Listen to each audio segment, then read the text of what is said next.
Of course, there were those, undertones on the sidelines, and all this was in an attempt to gather last-minute, support for Kenya's candidate Raila Odinga.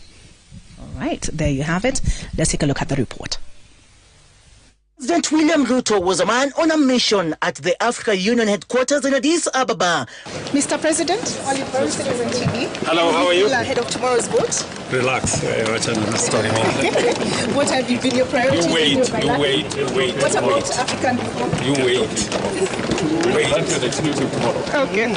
Thank you. With less than 24 hours before 49 nations of the African Union cast their votes to elect a new chairman and deputy. The head of state taking his last-minute lobbying to presidents of the Economic Community of West African states, including Senegal, Togo, Cote d'Ivoire, Equatorial Guinea, and Guinea-Bissau. It is our view, Seth, that we have done what we could. The candidate in person has been to over 30 countries, 30 capitals, engaging not just anybody, engaging at the highest level possible. The last of those engagements was in Burundi, in the northern part of Burundi, not even in Bujumbura, meeting the Burundian head of state. The president himself has been working calls since arrival yesterday. Of course, he had already held several meetings, strategic meetings with other heads of states to be able to position our candidature. But the president, during the next 48 hours, is engaging in last-minute conversations also with colleagues, as is the Prime Cabinet Secretary. It did not end there. President William Ruto also engaged the heads of state of Algeria and Ethiopia before crossing over to the old AU building to consolidate more support from presidents attending the high-level summit on the conflict in DRC and Sudan. The months and days of campaigning, of outreach, of engagement, of unveilings, all of those are now reduced to a mere 24 hours. Within those 24 hours, the AU Assembly will sit upon the conclusion of the ascension into office of the new chair of the African Union, President Lorenzo of Angola. The next agenda item will be the pitch by the candidates and then the elections themselves. With the South African Development Community SADC throwing the spanner in the works,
remember that the vote will take place at heads of state, and they will have to get a 2/3 majority. If they do not, they will have to go for several rounds, about 3 rounds, and then thereafter the rules change. But we'll get into all of that. I'm sure Sam Gituku captured some of that on Data Point. But this is where the vote will be taking place. The heads of state will gather within the AU headquarters. Afternoon, Citizen TV will be live right from morning until we get the final results. Will Raila Odinga make it, or will the next AUC chair be Mahamoud Youssouf Ali, or will it be Madagascar's Randriamandrato? I beg your pardon, the name is tricky. Yes, Randriamandrato. So at this point, there has been a Kenyan delegation in Addis Ababa that flew all the way from Kenya, including governors, members of parliament, and they were treated by the candidate Raila Odinga to lunch. And Stephen Leto has the details of what the day has been like. Take a look.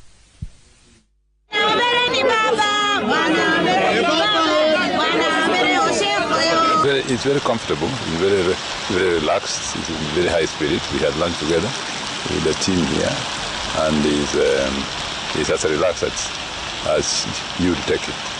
I don't think that there's anything much to worry about as far as the candidate is concerned. He's done his best. We're here in Addis really to give moral support to Baba. We've seen him is in very high spirits.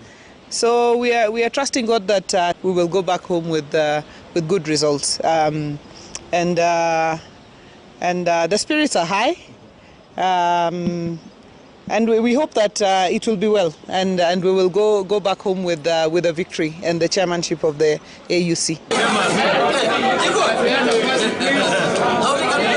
More than 50 members of parliament are in Addis Ababa and joined Odinga for the lunch with a visible House leadership comprised of majority leaders in the Senate, Aaron Cheruyot, and National Assembly Minority Leader Junet Mohammed. We have seen Baba is in good spirits, and one of the things that I can say is that I'm very happy at the outpouring of support. There are many people who have come here, and it's across political divide. We are praying for him, and we know very well a win for Baba is not just a win for Kenya, it's a win for Africa, and we all know Baba's passion for, human rights, democracy. Baba himself is in that spirit.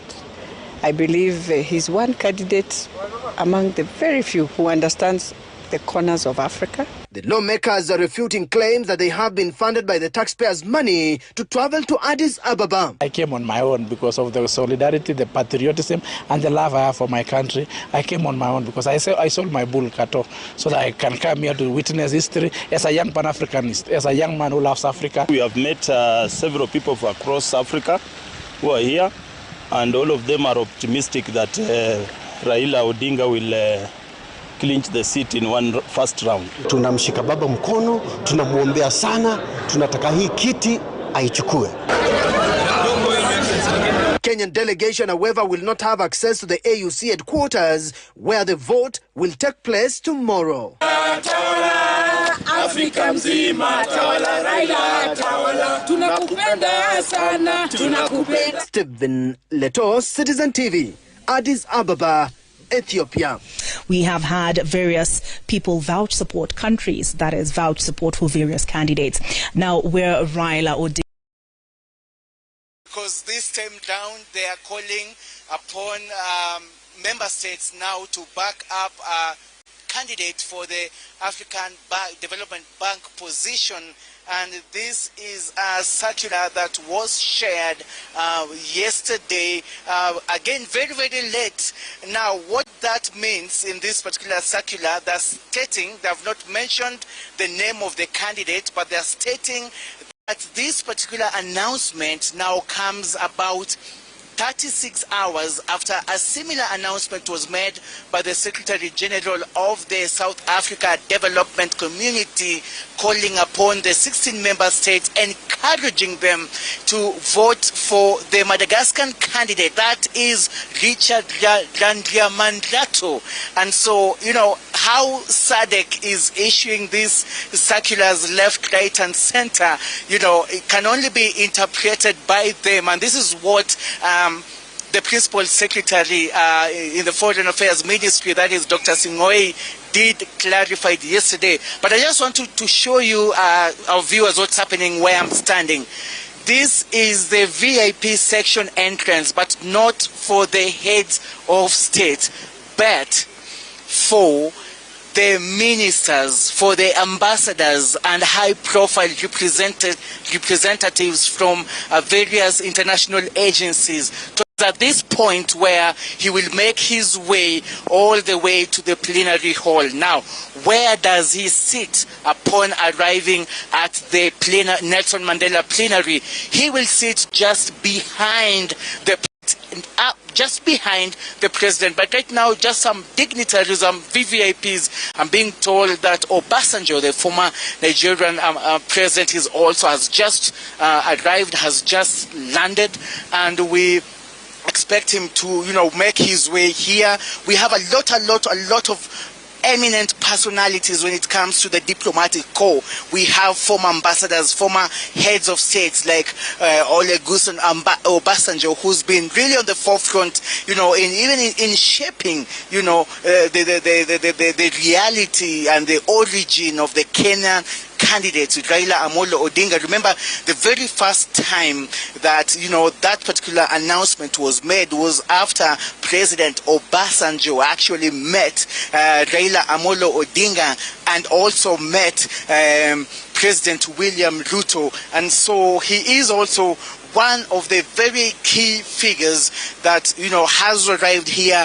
in Addis Ababa, Ethiopia, for the Heads of State Summit. Apart from the 49 nations participating in the 38th Ordinary Summit of the Heads of States here in Addis Ababa, we also have, like I mentioned earlier, we have observers. We have as well election officials, from various agencies.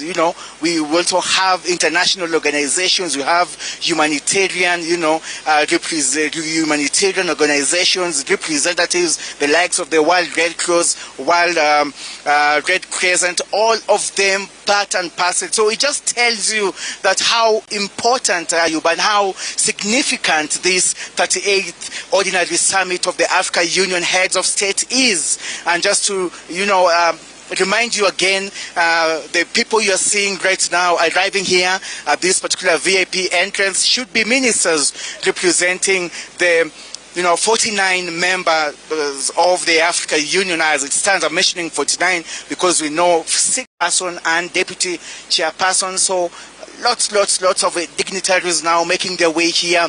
And this is where the ministers are coming. And this is where the international observers are coming, plus any other designated VVIP. Now, we also have another entrance right way on my right. And that particular entrance is for only and strictly heads of states and government. And that is where you expect the likes of Kenya's President, Dr. Samuel William Ruto, to make his way into the plenary hall from. That particular place, it's very well guarded. Security has been revamped here in Addis, even both inside and outside the AU headquarters. There is heavy deployment of security agencies. It is a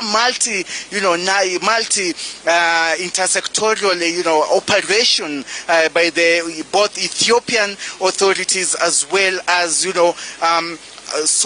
outsourced international security officials, just to make sure that things go according to plan. And so the stakes are high here, like I said, and right now we are seeing the Foreign Affairs Minister for Côte d'Ivoire just arriving. Right now, we also saw him participate in the 2-day inter-ministerial executive council of the African Union members, and this is a meeting that was held earlier.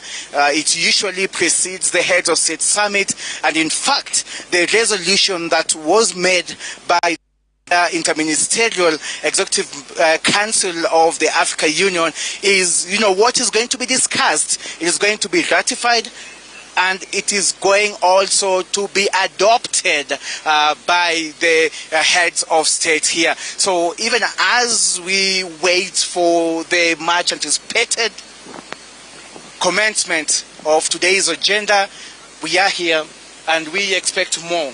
They're just arriving here, but remember the climax is in just about 30 minutes time, when the official program of the Africa Union Heads of State Summit program kicks off proper inside the Nelson Mandela Plenary Hall.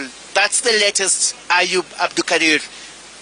Thank you, Seth. Much appreciated for the simplicity in which you have broken down the protocol, the arrival, and certainly the presence of Africa's strongmen, among them Obasanjo, who was there and one of the people who held Odinga's hand before he was officially...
Jina naitwa Paul Mageto. Tunaombea mzee wetu. Sisi tunasema msherekee, kazi yenu ni kuimba na kusherekea. Thank you so much. Unaitwa nani? Majina yako? Alafu tuelezee tu maoni yako kuhusiana na uchaguzi wa I'm just for Seko. What I'm going to say, our honorable Raila Odinga amekuwa akisaidia sana kupigania uhuru wetu. Amekuwa akisaidia sana freedom yetu, na vile tunajua mzee wetu Matiang'i anauliza kiti. Kwa hivyo tunasema kwamba aweze kushinda huko. Akishinda itawezekana aweze kutusupport na sisi kuzingine. Wacha tusikize, kuja tafadhali. Tuambie unaitwa nani, maoni yako kuhusiana na uchaguzi wa Kiafrika ambao unaendelea kule Addis Ababa. Asante sana ndugu mtangazaji Bwana Crispin Otieno kwa kunipa nafasi. Mimi ni Daudi Nyatuanga kutoka Chimbo la Kisii. Maoni yangu ni kwamba namwombea baba Raila Amolo Odinga ushindi katika uchaguzi ambao unafanyika kule Ethiopia. Viongozi wetu wa Afrika, marais wetu, nawaombea mguso na Roho Mtakatifu ili muweze kumchagua mwenyekiti kutoka Kenya. Asante sana papa, tunakuombea ushindi. Asante sana. Wengine hapa? Majina ni Moses Nyanja kutoka Kisii hapa. Mzee Raila tunamwombea mema. Amekuwa akijaribu sana, tumekuwa tukimsupport, lakini vitu tunamkoroga huko the last minute. Hatujui kama hii Afrika pia itamkoroga huko last minute, but tunamwombea mema. Mungu amsaidie. My name is Godfrey Otieno. I do hereby stand here to exude my confidence that Raila Amolo Odinga is going to win this coveted seat in Addis Ababa. And we, as the residents of Kisii, we are throwing our weight behind Raila Amolo Odinga for this coveted seat. Thank you. Nami kwa majina ni Dickson Angwenyi. Namtakia baba Raila Amolo Odinga ushindi. Kwa sababu gani? Amekuwa ni mtetezi wa mwanadamu, amekuwa akitupigania, na ninajua kwamba atakapochukua hiki kiti hakika ni kwamba kwa majina najulikana kama James Omambia Ogutu kutoka mimi mwana bodaboda kutoka Kisii. Kwa maoni yangu ningeambia hurumika zaidi. Kwa majina naitwa Benjamin Makwara Nyamwea. What I'm going to say, number one, I want to thank the government of the Republic of Kenya supporting and choose a very strong candidate. And we are our road to destiny as Kenyans, we are going to succeed. Why am I saying so? Mr. Raila, at the time that when he was here in Kenya, he did so many things to make sure that the common mananchi will benefit. Mimi naitwa Philip Mayaka Tandi kutoka huko Nyagesa. Naombea baba ushindi. Ushindi, baba ashinde, akuje atushindanie Kenya. Atushindanie. Asante. Nami naitwa Steven Motari. Mimi nataka kusema ya kwamba hiyo wacha papa anguke arudi hapa Kenya afanye siasa ya kinyumbani. Asante. Kwa majina naitwa Evans Nyakundi. Naombea baba ashinde kwa hiyo kiti IAU. Amesa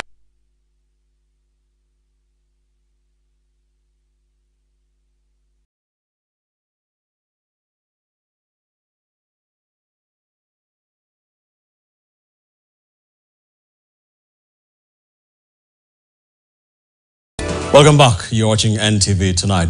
Africa is counting on just hours to Saturday's African Union Commission election. And Raila Odinga, Kenya's former Prime Minister and presidential candidate, is a man who never shies away from taking political gambles. A seasoned politician who was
Right. Remember that the vote will take place at heads of state and they will have to get a 2/3 majority. If they do not, they will have to go for several rounds, about 3 rounds, and then thereafter the rules change. But we'll get into all of that. I'm sure Sam Gituku captured some of that on Data Point. But this is where the vote will be taking place. The heads of state will gather within the AU headquarters. Afternoon, Citizen TV will be live right from morning until we get the final results. Will Raila Odinga make it, or will the next AUC chair be Mahamoud Youssouf Ali, or will it be Madagascar's Randriamandrato? I beg your pardon, the name is tricky. Yes, Randriamandrato. So at this point, there has been a Kenyan delegation in Addis Ababa that flew all the way from Kenya, including governors, members of parliament, and they were treated by the candidate Raila Odinga to lunch. And Stephen Leto has the details of what the day has been like. Take a look.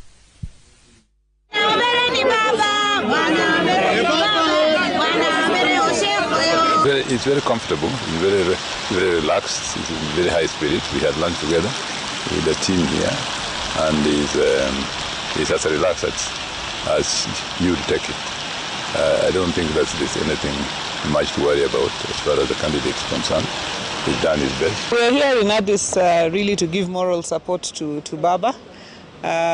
We've seen him is in very high spirits. So we are trusting God that we will go back home with good results, and the spirits are high. And we hope that it will be well, and we will go back home with a victory and the chairmanship of the AUC. More than 50 members of parliament are in Addis Ababa and joined Odinga for the lunch with a visible House leadership comprised of majority leaders in the Senate, Aaron Cheruyot, and National Assembly Minority Leader Junet Mohamed. We have seen Baba is in good spirits. And one of the things that I can say is that I'm very happy at the outpouring of support. There are many people who have come here, and it's across political divide. We are praying for him, and we know very well a win for Baba is not just a win for Kenya, it's a win for Africa. And we all know Baba's passion for, human rights, democracy. Baba himself is in that spirit. I believe he's one candidate among the very few who understands the corners of Africa. The lawmakers are refuting claims that they have been funded by the taxpayers' money to travel to Addis Ababa. I came on my own because of the solidarity, the patriotism, and the love I have for my country. I came on my own because I sold my bull cattle so that I can come here to witness history as a young Pan-Africanist, as a young man who loves Africa. We have met several people from across Africa who are here, and all of them are optimistic that Raila Odinga will clinch the seat in one first round. Tunamshika baba mkono, tunamuombea sana, tunataka hii kiti aichukue. Kenyan delegation, however, will not have access to the AUC headquarters, where the vote will take place tomorrow. Afrika mzima tawala Raila tawala, tunakupenda sana, tunakupenda. Stephen Leto, Citizen TV, Addis Ababa, Ethiopia. We have had various people vouch support countries, that is, vouch support for various candidates. Now, where Raila Odinga is concerned, he continues to attract support from leaders across the continent who vouch for his election to succeed Musa Faki as the next AUC chair. Now, Ambassador Albino Abwog, a member of parliament from South Sudan who doubles up as a Pan-African parliament member, has joined those supporting Raila Odinga's bid, and Gatete Njoroge has the reasons he gave. With all eyes focused on Addis Ababa, Ethiopia, when heads of state and government will vote for the next African Union Commission chairperson, former Prime Minister Raila Odinga's bid continues to receive support from leaders across the region. It's good for you as a country. Odinga's fight for democratic space in the country has endeared him to leaders from neighboring countries who want his strong stand and principles shared across the continent. Raila have a very good chance of becoming the next chair. Looking into his background as a Pan-Africanist, the kind of freedom you are enjoying it today, somebody somehow, somewhere have fought for it. And it wasn't easy to have such freedom if nobody would have fought actually for it. Aboch, a member of parliament in South Sudan and Pan-African Parliament, which serves as the Africa Union legislative arm, says South Sudan's decision to back Odinga's bid is due to Kenya's cordial relationship with his nation. He says under Odinga's leadership, issues related to conflicts in the eastern region, specifically in Sudan, South Sudan and DR Congo, will be addressed as he enjoys good rapport with regional leaders. South Sudan, we have declared openly they will support Raila. Cultural-wise, Kenya and South Sudan were borders. And you don't choose your neighbors. Today is an opportunity for Kenya.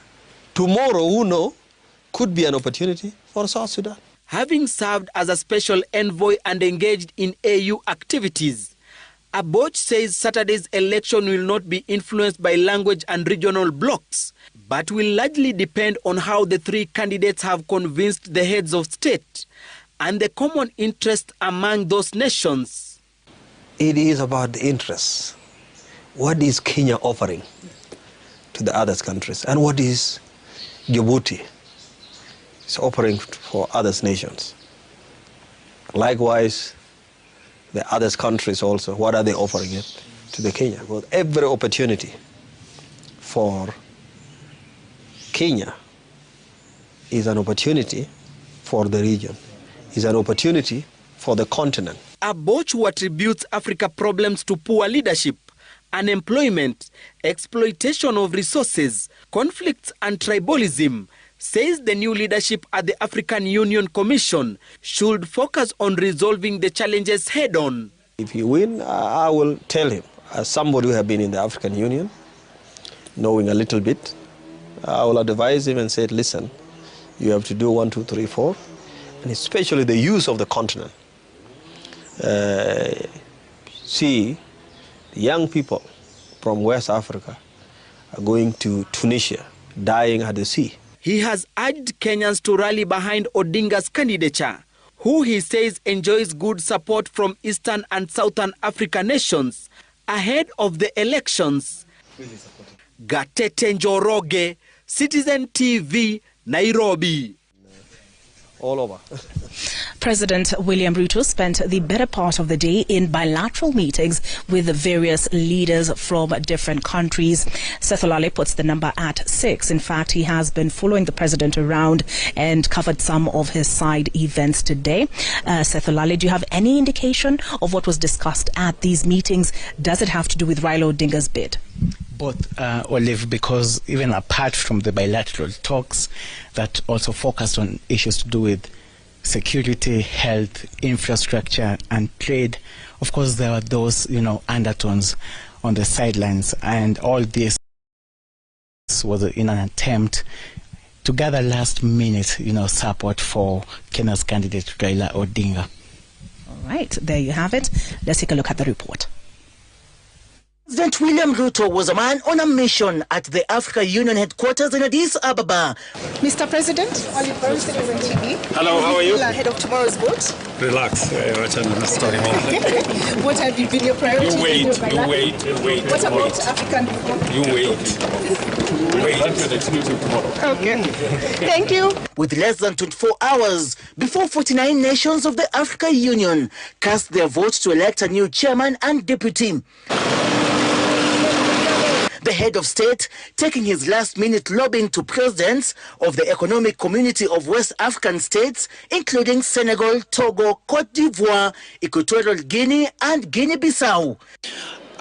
It is our view, Seth, that we have done what we could. The candidate in person has been to over 30 countries, 30 capitals, engaging not just anybody, engaging at the highest level possible. The last of those engagements was in Burundi, in the northern part of Burundi, not even in Bujumbura, meeting the Burundian head of state. The president himself has been working calls since arrival yesterday. Of course, he had already held several meetings, strategic meetings with other heads of states to be able to position our candidature. But the president, during the next 48 hours, is engaging in last-minute conversations also with colleagues, as is the Prime Cabinet Secretary. It did not end there. President the head of state, who is the chief campaigner of the former Prime Minister Raila Odinga, who is also in his company alongside other Kenyan government officials, that is the Prime Cabinet Secretary Musalia Mudavadi, as well as the Principal Secretary at the Ministry of Foreign Affairs, Dr. Abraham Korir Singoi. There we go, the head of state heading the way of the former Prime Minister, and they shortly will be aboard that vehicle that will take them to the headquarters of the African Union, and we can then confirm that the former Prime Minister and the President will be sharing the backseat of the Audi vehicle manufactured or produced in Germany that will be taking them to the headquarters of the African Union, where they will be taking part in the election process. Of course, it's going to be a whole day long of activities, and you can see the red carpeted. That is the nature of the welcoming, not in Ethiopia. The green patched plus yellow red carpet that is in the Ethiopian capital, Addis. Again, this is just a repeat of the video that we had gotten hold of from our team in Addis, that is President William Ruto, the former Prime Minister Raila Odinga, who have boarded the same vehicle that will take them to the headquarters of the African Union, and it is the President who will be sharing the backseat of the vehicle, and that is with the President who has been fashioned aboard that vehicle that will be taking them to the headquarters of the African Union. And then we have this video showing you the arrival of the former Prime Minister.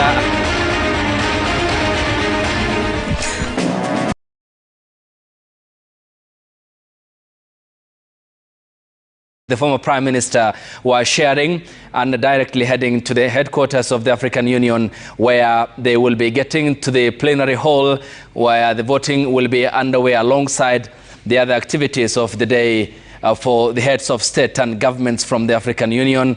The President was also in the company of the Prime Cabinet Secretary Musalia Mudavadi and other government officials. This is from our team exclusive footage, President William Ruto's arrival, and that of course, the former Prime Minister Raila Odinga. He's still waiting for the man who he had campaigned for, and there goes the former Prime Minister walking behind the President. They are into the auditorium where the activities of the day will be, and that is where the activities will be happening. This is an exclusive footage from our team in Addis. Again, the arrival of the former Prime Minister Raila Odinga in the company of President William Ruto, his chief campaigner and the head of the diplomatic team in Addis, and has been the tradition since he officially launched him on the 27th of August 2024, taking him to different countries, including in the north, and a meeting between the former Prime Minister and Abdel Fattah el-Sisi, as well as Cyril Ramaphosa of South Africa.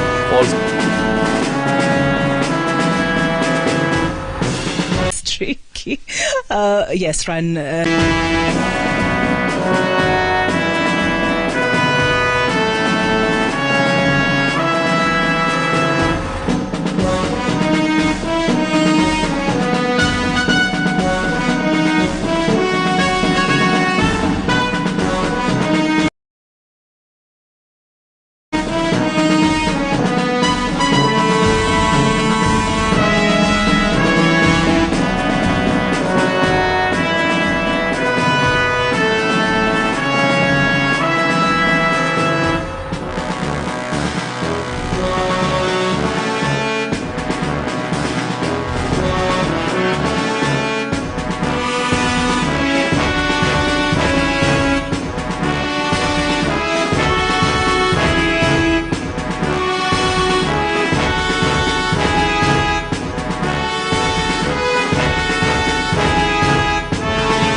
Lakini pia sisi kama Wakenya tumeweza kutathmini kabisa zile policies ama zile maono ya kiongozi wetu.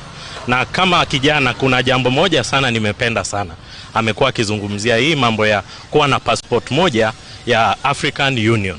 Hiyo itanisaidia kama kijana, itaisaidia vijana wengine pia, manake huwa wanasema sisi kama Afrika hatufanyi biashara kivyetu sisi kama nchi za Kiafrika, bali biashara zetu tunatoa nje. So katika ile harakati ya kufanya biashara miongoni mwetu kama Waafrika, itaweza kufanya vijana wapate ajira na itaweza kufanya tupate ile tunaita rasilimali za kutosha.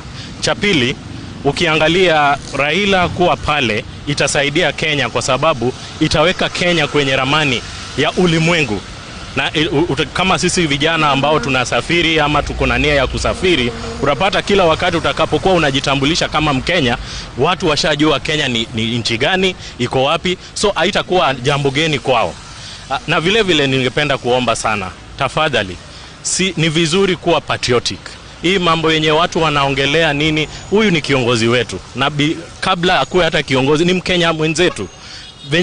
Jinsi tunavyosherekea wale maathletes, wale wakimbiaji ama Wakenya wanapofanya vizuri pale nje, ndio pia ni vizuri tumsherekee yeye. Akipata ama akikosa kupata, bado yeye ni kiongozi wetu na bado yeye ni Mkenya wetu, mmoja wetu. So tukue na ile patriotism, tujue kila wakati sisi ukiona Mkenya yuko mahali unamuunga mkono. Na pili, umeridhishwa na idadi ya viongozi ambao wamejaa Addis?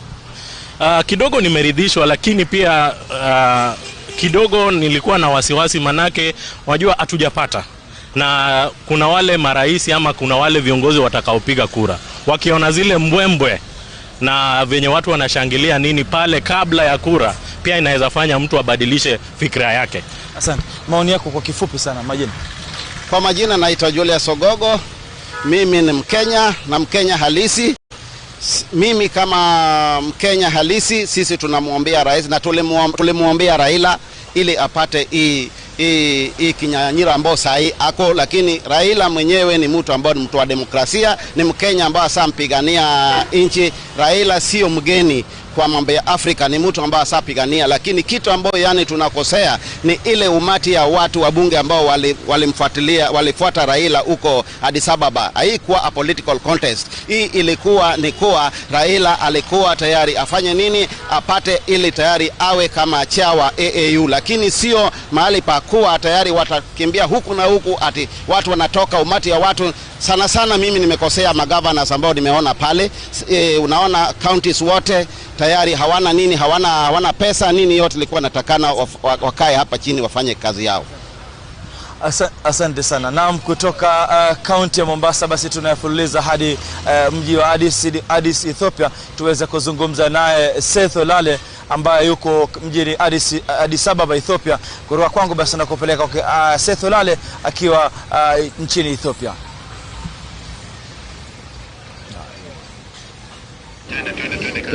Well, live pictures here from the Africa Union headquarters in Addis Ababa. This is the VVIP section of the entrance to the Nelson Mandela Plenary Hall that will host the Heads of State Summit. We are seeing more and more ministers and high representatives of the Africa Union arrive here just moments ago. Before you crossed over to Addis from Mombasa, we saw the Minister for Environment, that is Vale, his way here through this particular very entrance of the Africa Union. It is only it is a designated area just for the ministers and also representatives of the heads of states and governments that will not be making their way.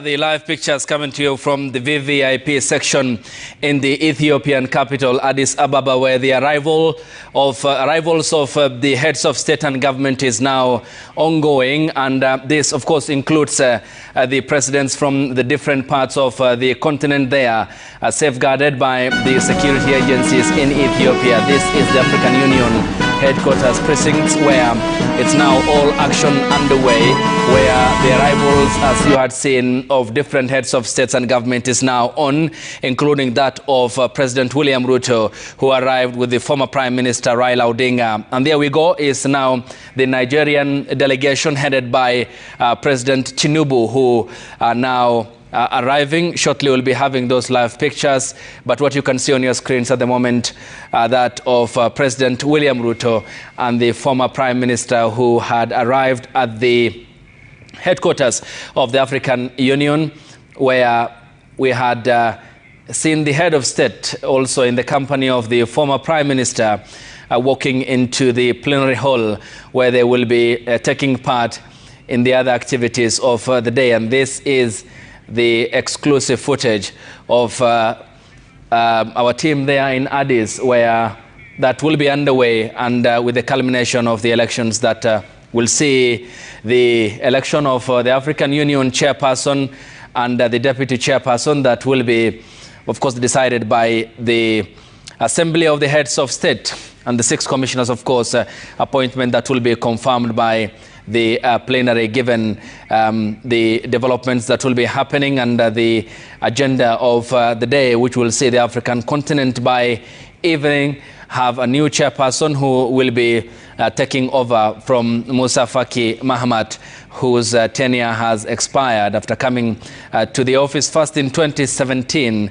when he defeated Ambassador Amina Mohamed and those other candidates who had contested for the position, including, of course, Abdullahi Bathily from Senegal, and the second term that he secured in 2021. Let's now listen in to my colleague Seth Olale, who is witnessing the arrival of the heads of state. The African Union that actually came up with various recommendations during its sessions, and it's part and parcel of the agenda today, because the heads of states here in this summit will adopt or reject some of the recommendations that have been made.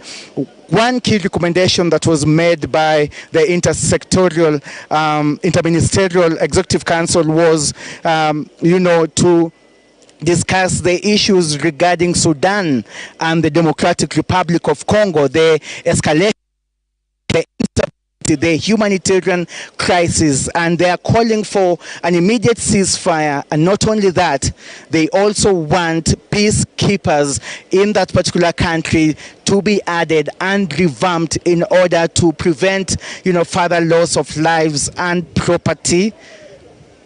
Live pictures here just outside the few meters apart, away from the Nelson Mandela plenary where the summit will happen.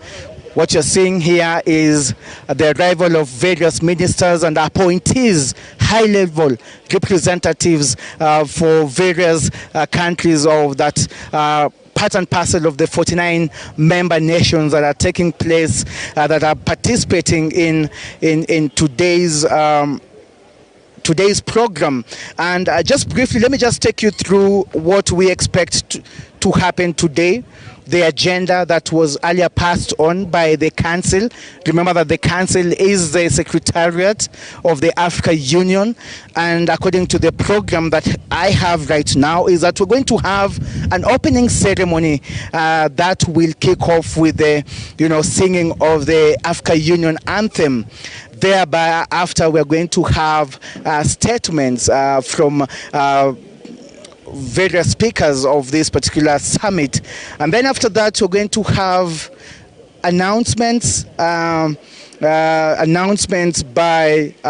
announcement of the Bureau of the African Union Assembly for the year 2025, and later on, of course, we also expect to have the closed session to start. Like I mentioned earlier, remember that it is not just the heads of states who will be part and parcel of that particular 38th ordinary session of the heads of state here. We also have international observers, many of them from global institutions or organizations. You have the United Nations, you also have the European Union, you have the likes of the international humanitarian agencies, the International Red Cross, the International Red Crescent, all of them, but just part and parcel of today's summit here. Just makes a sense of, this is really high stakes, high level deliberations. So even as the ministers arrive from this particular entrance, we also have another VVVIP area that is only exclusive for the heads of state, the presidents who are arriving here, including Kenya's President William Samoei Ruto, who already made his way, accompanied driving in the same presidential motorcade and vehicle with Kenya's candidate Raila Amolo Odinga. They arrived here about 25 minutes ago, and they were ushered into a holding area before they make their way to the Nelson Mandela plenary. So quite, colorful and interesting pictures here, because, Africa is all about origin and culture. And so you have the heads of states driving here in style. And, this is just the beauty of the Africa continent. It is a show, of origin. It is a celebration of culture as well. And so they are arriving here, the delegates are arriving here in all their preferred outfits, I should say, all regarded official, by the way, for this today's Heads of State Summit. And so even as they arrive, the big agenda, of course, will be the AGM, the annual general meeting, which is part and parcel of the 38th ordinary session of the Africa Union. And so, you're very careful. This is Kenyan media. And, we are seeing live pictures of you, very cultural outfit as well. How do you feel about, appearing, dressing this way? Unfortunately, I'm not supposed to be on air. I'm not supposed to. I'm on duty. Yes. But we appreciate the presence of African Union, and it brings across all the African leaders. How important is the 38th session to you? My brother, I have to go. Thank you. Okay, just one part and parcel of the protocols here at the Africa Union, yes, like I mentioned earlier, they are arriving in style, of course, and this is what makes Africa unique, culture, origin, displaying itself here at the summit.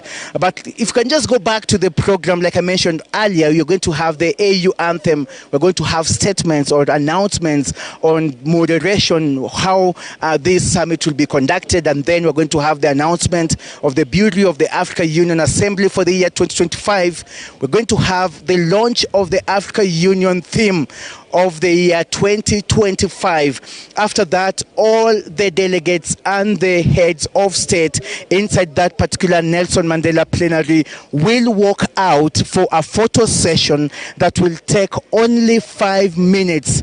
Then after that, the media will be requested to come out, and not only the media, other representatives of various governments will also be told to come out.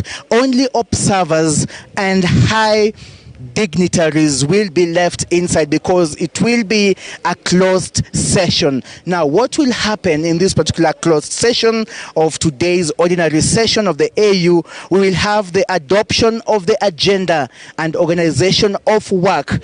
What will precede will be the adoption of the agenda, and then they're going to discuss how the organization of work is going to be. Next will be the elections and appointment of members of various AU organs. We're going to have presentation of vision statements and proposed priorities for candidates for the election of the chairperson of the Africa Union Commission. And this is now where the likes of Kenya's Raila Amolo Odinga, Djibouti's Mahamoud Youssouf Ali, and Madagascar's Randriamandrato will be called in to enter the plenary from the holding area, because this is where they are now being called upon to be part and parcel of the election process. Remember that they are their own agents, and they have the mandate of just sitting back and to witness if the modality is being followed as far as the election of the Africa Union Commission chairperson and deputy chairperson is concerned. What you're seeing is more and more ministers, most of them foreign affairs ministers from all the 49 member states of the Africa Union, that will take part in the 38th ordinary session of the AU. So let's go back to this agenda. We were talking about the election. So after the election, we are going to have We are going to have also the election and appointment of the chairperson of the Africa Union Commission. Like I mentioned, they will be called, all the three of them, inside the plenary. Next, we're going to have the election and appointment of the deputy chairperson of the Africa Union Commission. Remember, according to a diplomatic practice that is usually followed here at the Africa Union, we are going to have a deputy from the northern side, that is the Maghreb region of the continent. Then after that particular session of election, down to business again. The winners are going to be announced immediately. And why? Because they're supposed to now be part and parcel of the next step of the program, which will be the strategic reports presentation. They will talk about the peace and security, and this is now where things will start becoming dicey, because the issues regarding the Democratic Republic of Congo, issues regarding the Sudan, and of course what happened, the wave of coup d'etat that was witnessed in the past years, and especially. And that was Seth Olale, who was giving us a breakdown of what will be happening at this plenary hall, where the events of the day will be underway in the Ethiopian capital, Addis Ababa.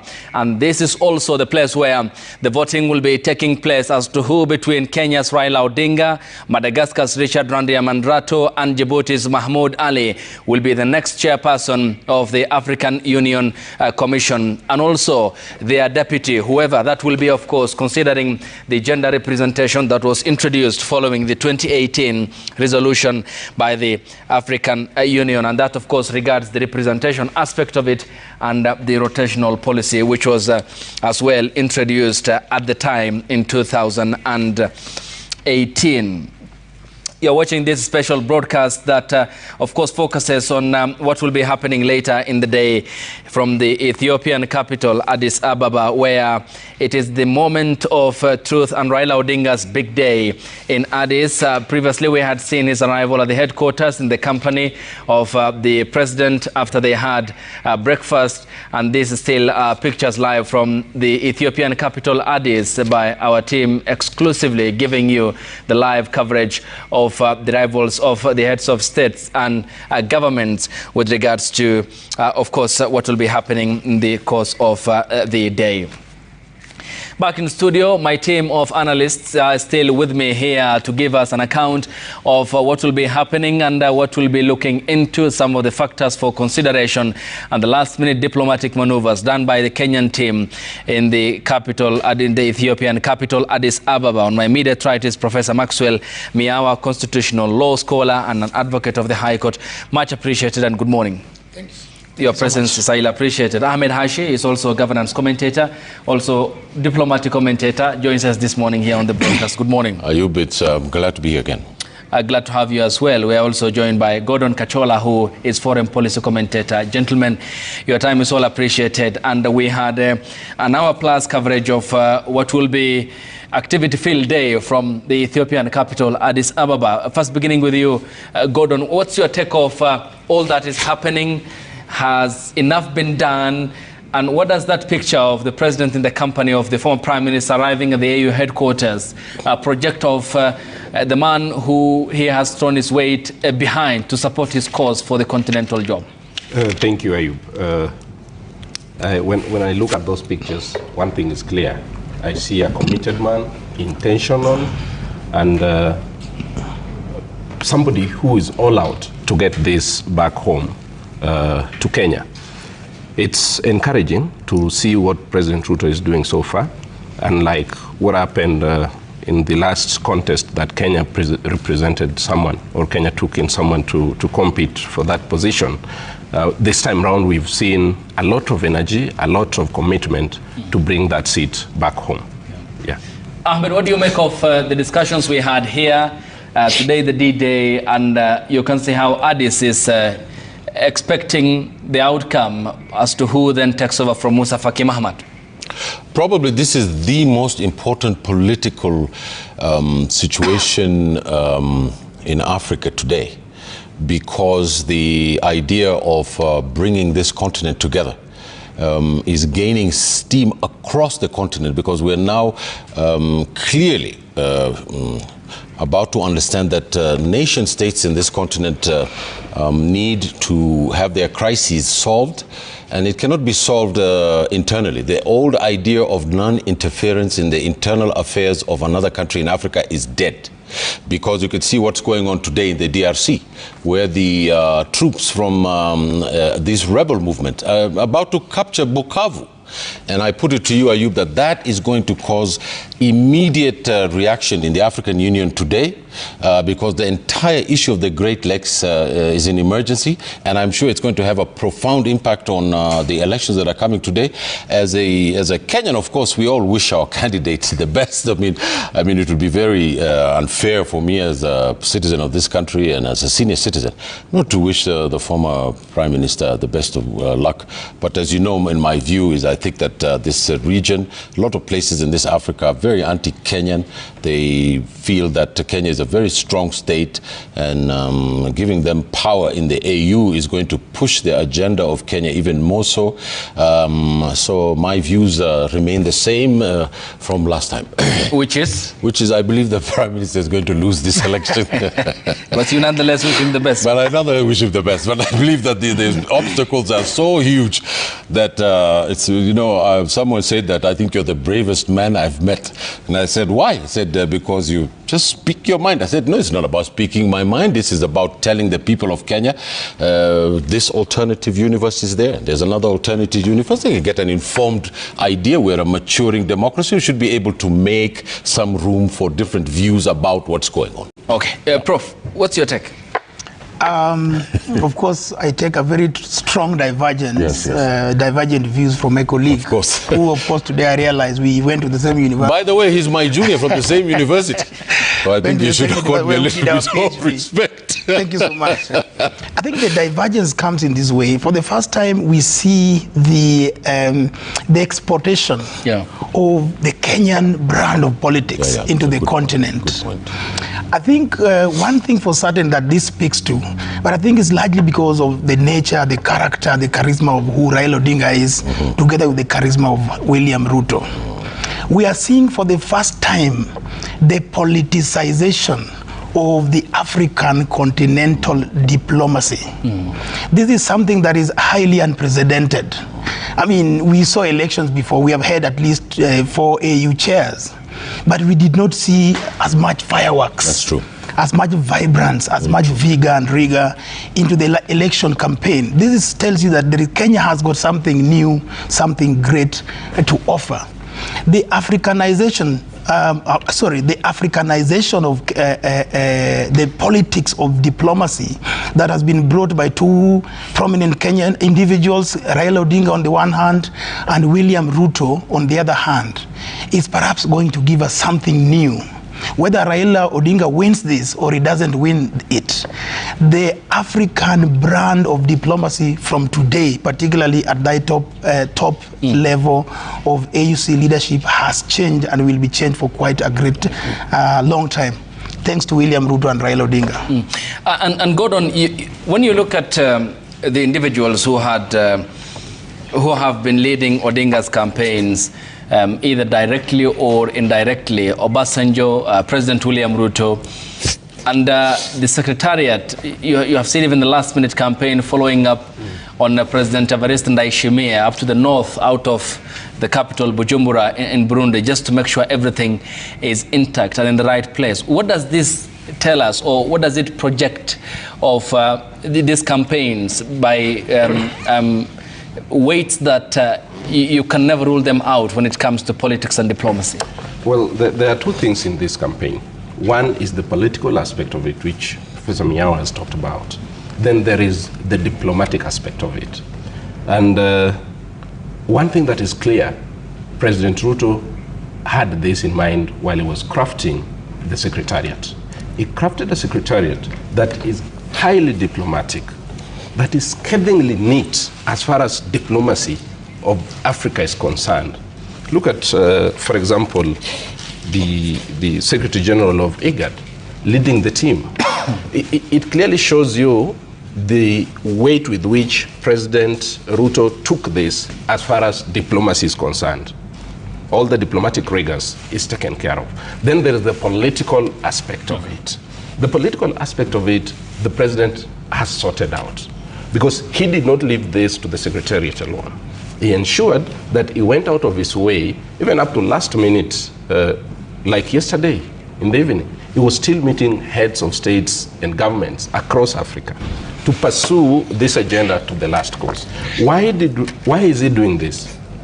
He's learned from the mistakes, Kenya's mistakes in 2017. Ambassador Kamau, the former PS for Foreign Affairs, did confirm this, that we did our best, but last minute slumber cost us the job.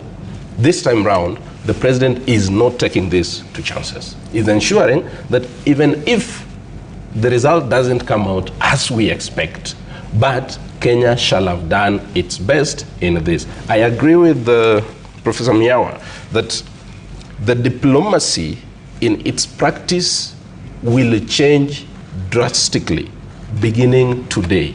And I think the pace that has been set by Kenya will have to only continue depending on the personality of any other candidate that shall come. Okay. Yes.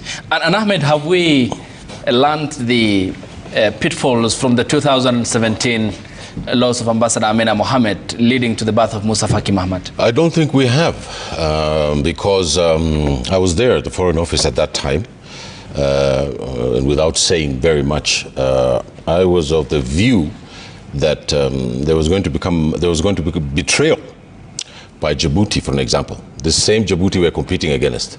I was listened to, but the point was thought to be inconsequential. But it turned out to be very consequential, because even Uganda left us. You know the problem of the voting system, I'll try and explain the viewers to understand. You see, the candidates needs 2/3 majority. Which in this case is 33. Which is 33 states. So the problem is you keep going from one round to the other. Because right now the race, in my view, is tight. I think Odinga is just down by maybe 11 to 10 states, in my view. And I can explain that later if you wish. But right now, this process of going from one round to the other, it creates deal-making for positions inside the system. So if they smell blood, if a regional states or regional grouping smell blood and they think that someone is not going to make it, immediately, even though they made a gentleman's handshake with you, they can switch immediately because of their state interests, which is a factor in the election of the AU chairman. I think where we went wrong is from the very beginning, from the philosophical point of view.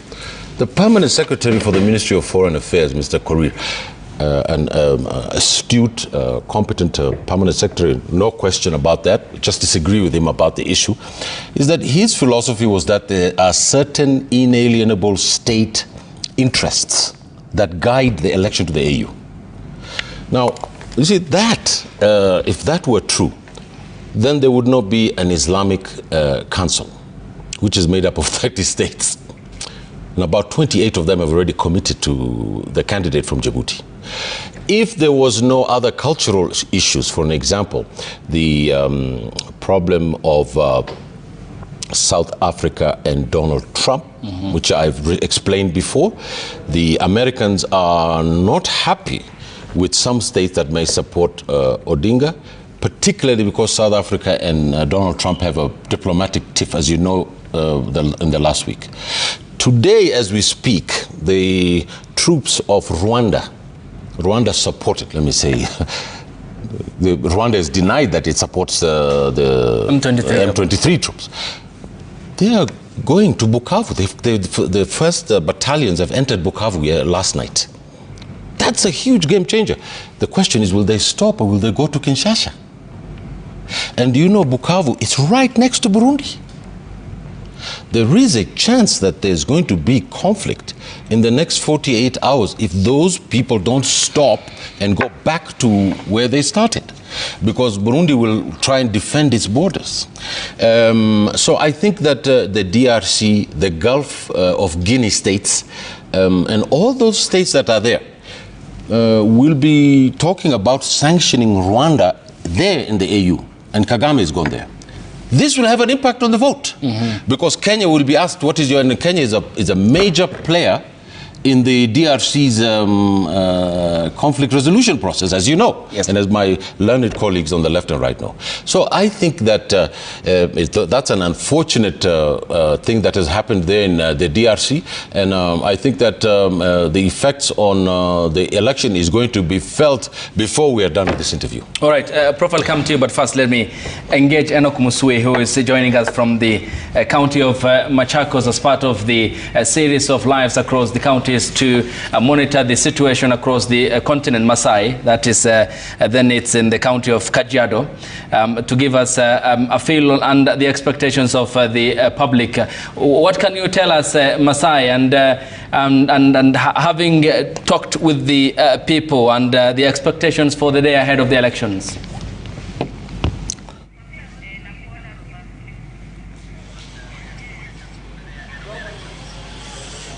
Kifuatilie tangu shughuli hizi zilipoanza kama siku 3 zilizopita, wakati Wakenya waliweza kumiminika katika jiji la Addis Ababa kuweza kufuatilia shughuli hii nzima ambayo itakuwa inatamatika hii leo. Na ninao hapa wananchi ambao tayari wako hapa kuweza kutoa maoni yao kuhusiana na labda matarajio yao kwa siku hii na masuala kama yale. Nitaanza hapa hivi, naona maoni ni mengi kweli kweli, lakini nitaanza na huyu kaka hapa hivi. Tueleze tu labda leo ni siku kubwa sana ikizingatiwa kwamba Mkenya mmoja ambaye ni Raila Odinga anagombea kiti cha EAC. Okay, mimi ni majina ni Ole Taiko toka Kajiado, na tuko sisi ni wakaji wa Kajiado, na sisi obvious tunapenda baba yetu Raila. Ile tu kitu tunamtakia laheri, na tungependa akienda huko asisahau wa Kenya, kwa sababu kwa ukweli kama ingekuwa yeye tungeumia sana wa Kenya. Kwa hivyo hata kama ataenda huko arudi tu akumbuke watoto wa Kenya ya kwamba ametuachia nani. So tumeona kwa kweli akona president wetu ambayo ni Samuel Ruto, lakini tunaona tu akiwa pamoja tutaona kama maendeleo itakuwa. Kwa hivyo sisi tuko na tumaini pia na president wetu ambaye amemtetea kwa hali na mali. So tunaomba tu atutetee na atetee kwa Wakenya wote masisi maskini kama venye anatetea wao wadozi hao kina Raila. Kwa hivyo tunaomba tu, hiyo ndio maoni yangu, na tushikane pamoja wa Kenya, tuache vita. Haya, asante sana. Unaweza songea tu hapa alafu tueleze labda maoni yako ni yapi? Angalia kamera. Kwa majina ni Saidi Osore. Jambo la kwanza mimi nashukuru sana Raila Odinga kwa hiyo wadhifa. Raila ashapita ndugu zanguni. Raila ashapita, ni kutangaza tu, anangoja masaa ifike na mtangaze. Kwa sababu Wakenya tumeomba, kama mimi mwenyewe binafsi sijalala usiku mzima. Nimekesha nikiombea Raila Amolo Odinga. Na kweli Mungu najua Mungu aliye hai hata kosa kujibu maombi. Raila ashapita, Wakenya jitayarisheni kushangilia ushindi wa Raila Amolo, na Mungu anajua ako na sababu. Asante sana, na Raila tunakutakia kila laheri na Mungu akubariki. Haya, asante sana. Wacha tuanze na huyu alafu tutakuja kwako. Karibia tu hapa alafu angalia kamera. Asante, naitwa Samson Kamau. Mimi ni kiongozi ya boda boda hii town. Nataka niongelee maneno ya EU. Mimi kwa maoni yangu naona ya kwamba Raila amesimama mara mingi hapa Kenya na hajaiweza kupata. So mimi kwa maoni yangu ningeonelea ningependelea akae hapa na sisi, kwa sababu hapa tunamhitaji kuliko vile anahitajika huko. Vile ningependa kusema ni ya kwamba Raila arudi tu hapa Kenya, wasikane na Wamunyoro, watoe Kasongo, kwa sababu sisi tuko na shida. Tuendelee kuhangaika pamoja sisi wote hapa. Asante sana. Nafikiri kwa sababu ya muda mwelekezi wangu ananiambia kwamba tutarejea tena baadaye, lakini kwa sasa naomba tukomee hapo tuweze kurudi studio, alafu tutarejea baadaye. Wananchi wana maoni chungu nzima, lakini kwa sasa narejesha kwako Ayub. Thank you, Robert Masai from the county of Kajiado. They are sampling the expectations of the public. A mixed bag, I should say, given what Laura Otieno, John Wanyama, Francis Mtalaki, Kamau Mwangi, and Crispin Otieno had given us earlier when we had kick-started this broadcast. And here is the arrivals of the heads of state at the VVIP unit of the African Union, where Seth Olale was and keeping an eye on the arrivals of the heads of state and governments for the important day of the African Union ahead of the 38th Ordinary Summit of the Assembly of the Heads of State in Addis Ababa, Ethiopia.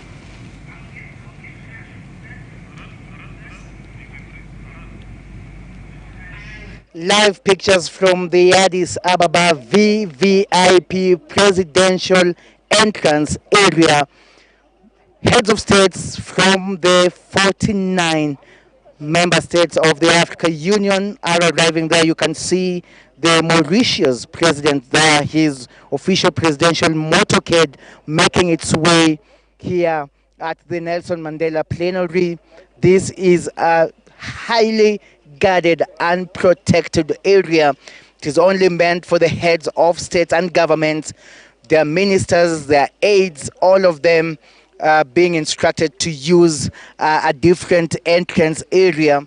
And this is the exact location where we saw earlier on Kenya's president, Dr. Samoei William Ruto, and Kenyan candidate Raila Amolo Odinga enter the Africa Union headquarters from. And, you know, it is now all system go, because the arrival of, you know, the 35 presidents, 8 prime ministers, and 6 high representatives from the various nations that have been appointed from. This one now signals the formal start of today's proceedings at the Nelson Mandela plenary, effective 10:30 a.m.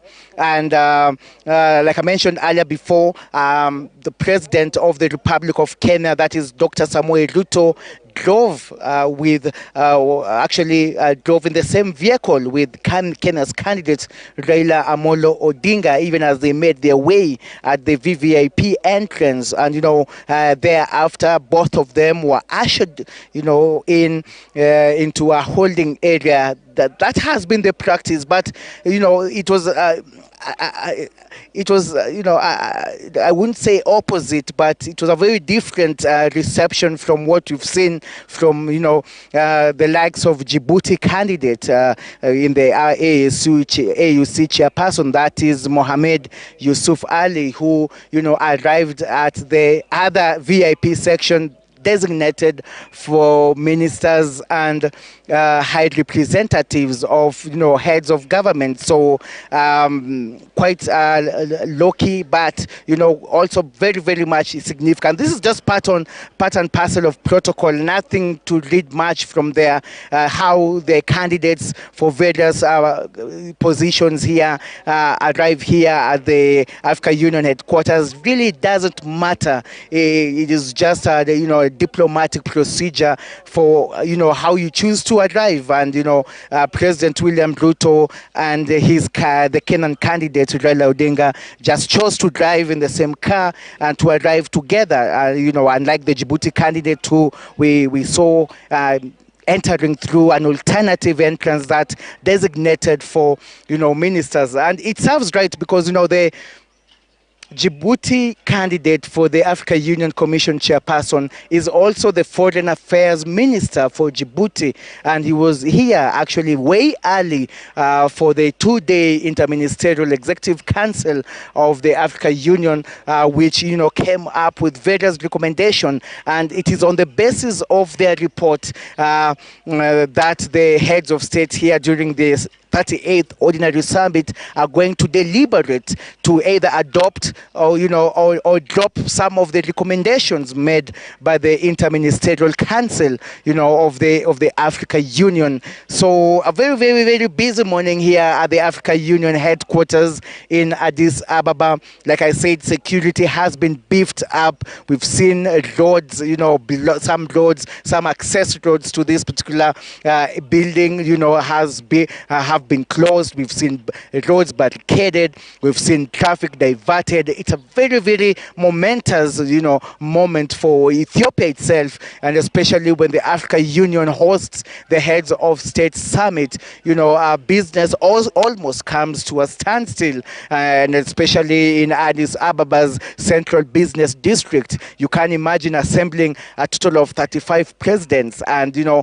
8 prime ministers and 6 other representatives representatives. And apart from those particular heads of states, you also have very high-profile representations from the international organizations, the United Nations, for example, which is part and parcel of today's summit, the European Union, the likes of humanitarian agencies, global agencies such as the Red Cross and the Red Crescent, all of them part and parcel of today's, very, very key agenda here in this particular capital, Addis of Ethiopia.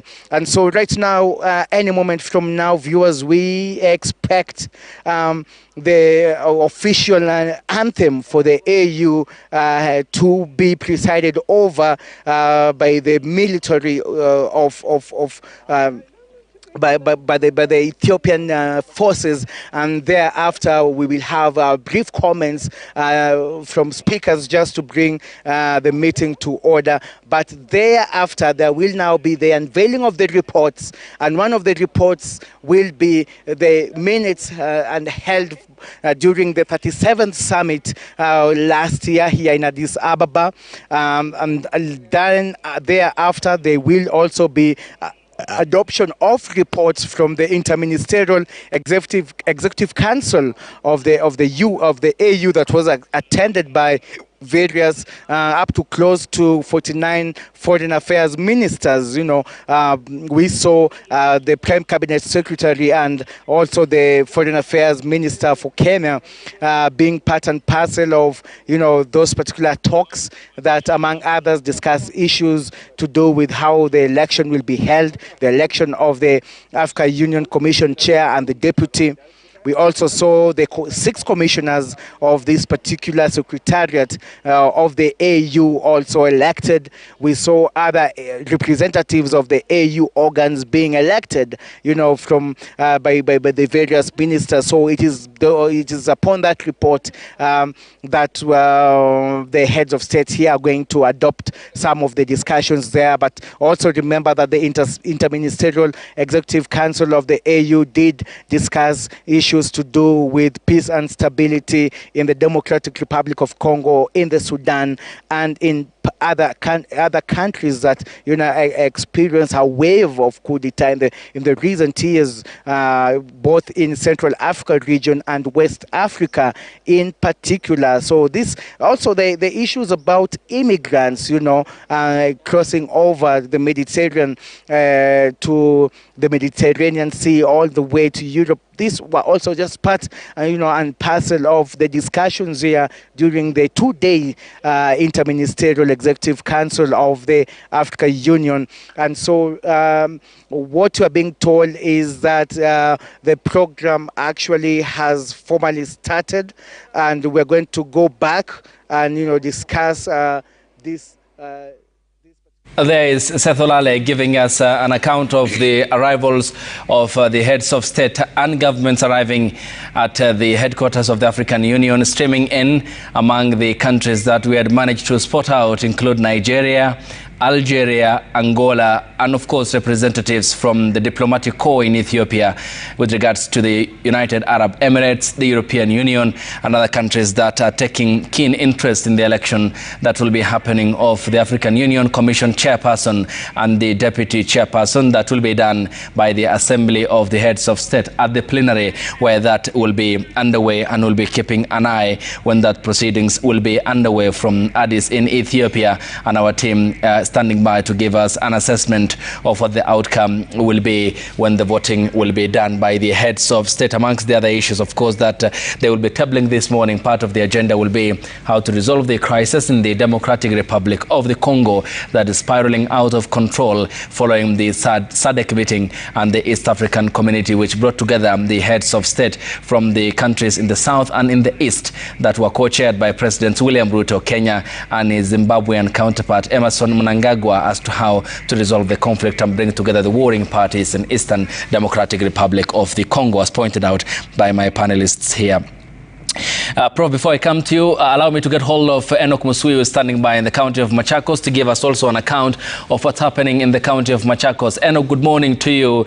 And what's the feeling and how is the environment building up in Machakos County?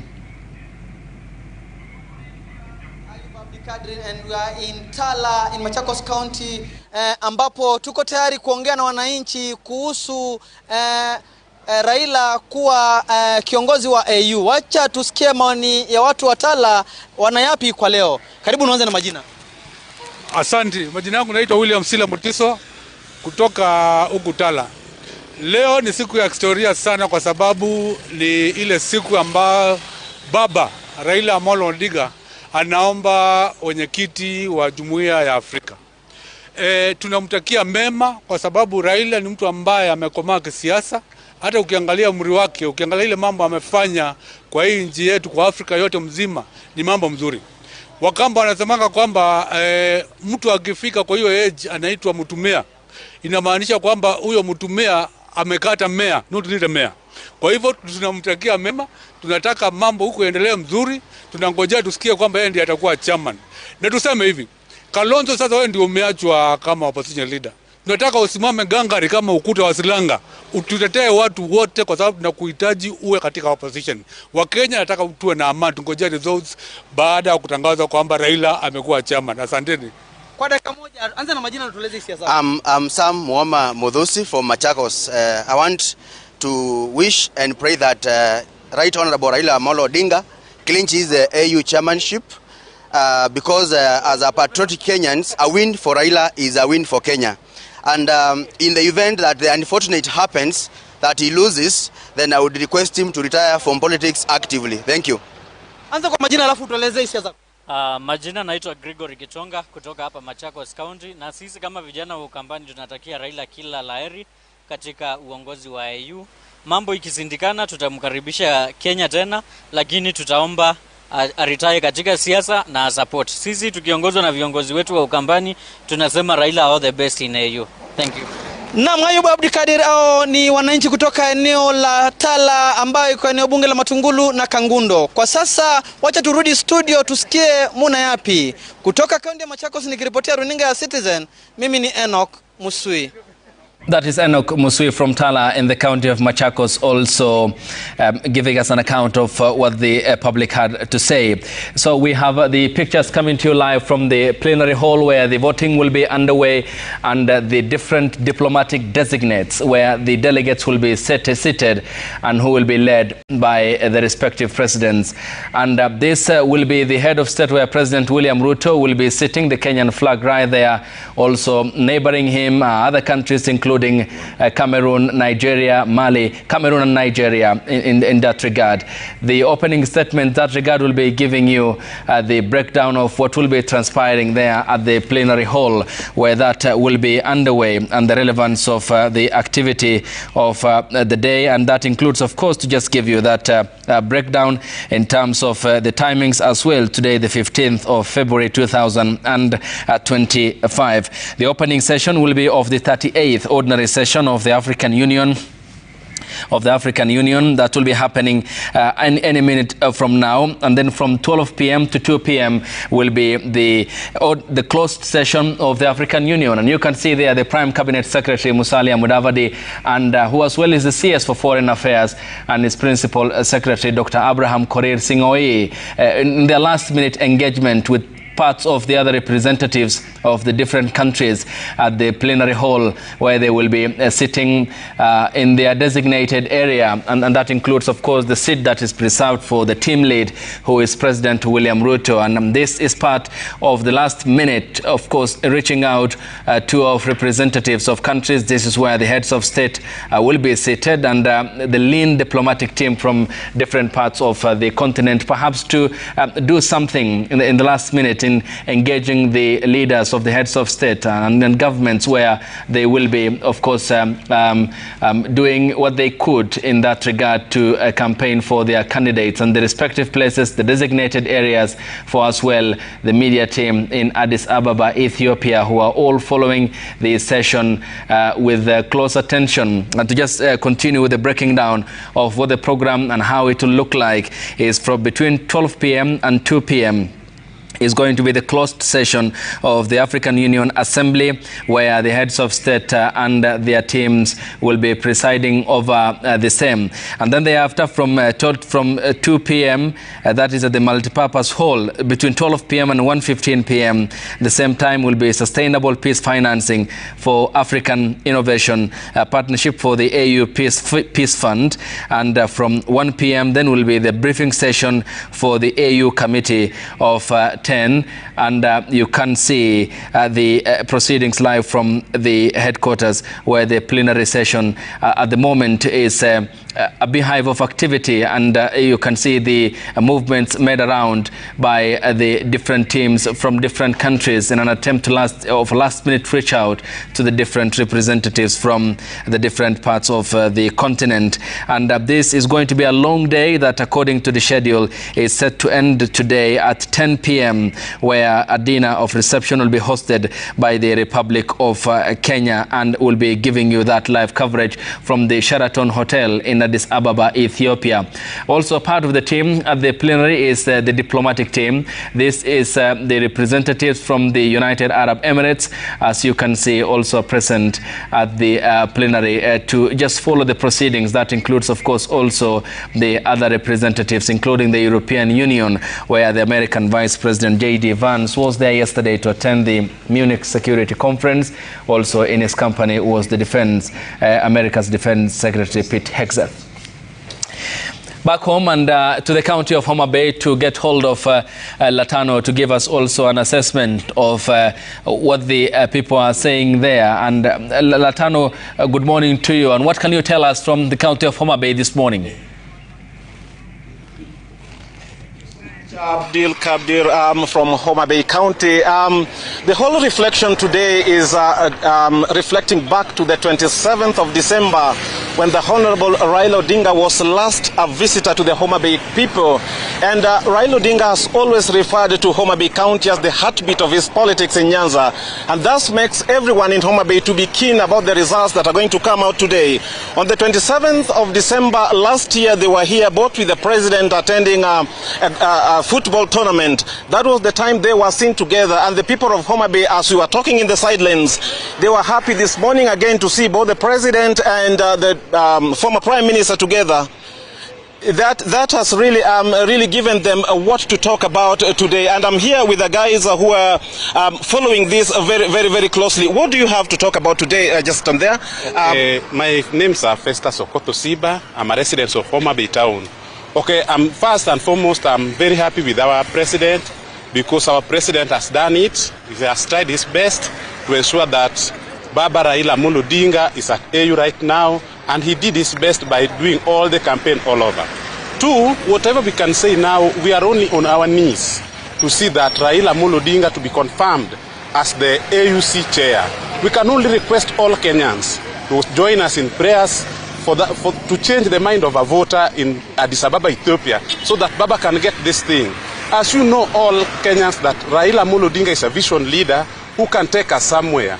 We request that all the possibilities that are there, if Baba wins the AUC chair, as you all confirm from the manifesto of Baba, you see that Baba has a vision for Kenya, both the African continents. So we only urge members that if we get this chance to be Baba as the AUC chair, we are very happy that we are going to get the biggest portion and the biggest thing. You all see that in the Baba's manifesto, Baba confirmed to us that agriculture is in his house.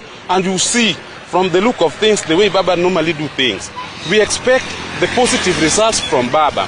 And you all know, when Baba will take it, it is only us Kenyans who produce the candidates will benefit more, compared to other people who has not produced candidates. So we only urge the members, we have the solidarity with Baba. We pray for Baba right now, for Baba to get this AUC chair. And I, as a resident of Homa Bay, I hereby confirm that Baba to be pronounced as the AUC chair. Otherwise, thank you so much. As we are still following up on the proceedings of today, we'll keep on updating you on the reactions from people from Homa Bay County. From this Lakeside County, I'm James Latano. Back to you, Ayub.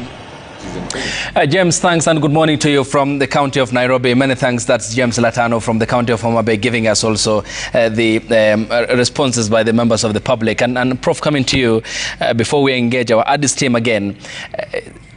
If there's something to draw out of the 2017 fall of Ambassador Amina Mohamed, what is it that then Kenya might have learned? I mean, Musa Faki Mahamoud, the outgoing chairperson, was at the time not expected because the attention was on Ambassador Amina Mohamed and Abdullahi Bathily from Senegal. I mean, does it tell us about what could be a second round and then final third round regarding how the outcome is so intricate as to what will be happening in that plenary session that we had seen? I think in 2017, I think there was a little bit of oversight, perhaps on the part of the Kenyan delegation, the Kenyan foreign and diplomatic missions, perhaps were handling that initiative.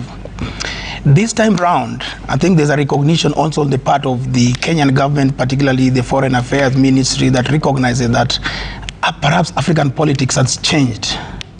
And it needs to be changed far much more fundamentally, perhaps with an individual with a bigger than life image.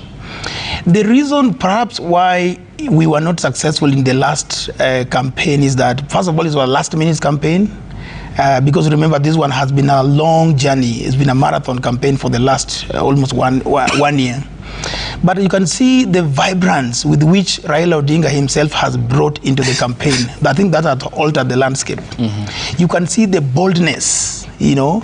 You can see the international outreach that Raila has taken to this campaign. The personal initiatives. I think that time it was a state project. But in this time round, it's a state individual project, so that Raila did not and has not slept on his laurels merely because the state is behind him. I think the reason also why things are far much different, I do understand that Ambassador Amina Mohamed was a diplomat for quite a number of years. But I think Raila Odinga does far much better in terms of his solid international network, solid international image. Remember, this is somebody who has been a prime minister of a republic of a country. This is a person who has negotiated peace in various regions of Africa. This is somebody who has a personal friendship with quite a number of heads of states. So the reason why the landscape has been altered this time round is because largely of the individual initiative, one of Raila Amolo Odinga, knowing his political character. No, he's naturally a political animal, other than being a diplomat or a former head of state. And also the energy, you know, the enthusiasm with which the state or the Republic of Kenya has taken into this. So I think there's a great deal of difference from what the input that the state injected that time. This time round, the state has poured much more, even the financial wherewithal. You can even see it in the size of the Kenyan delegation in Addis Ababa as we speak today.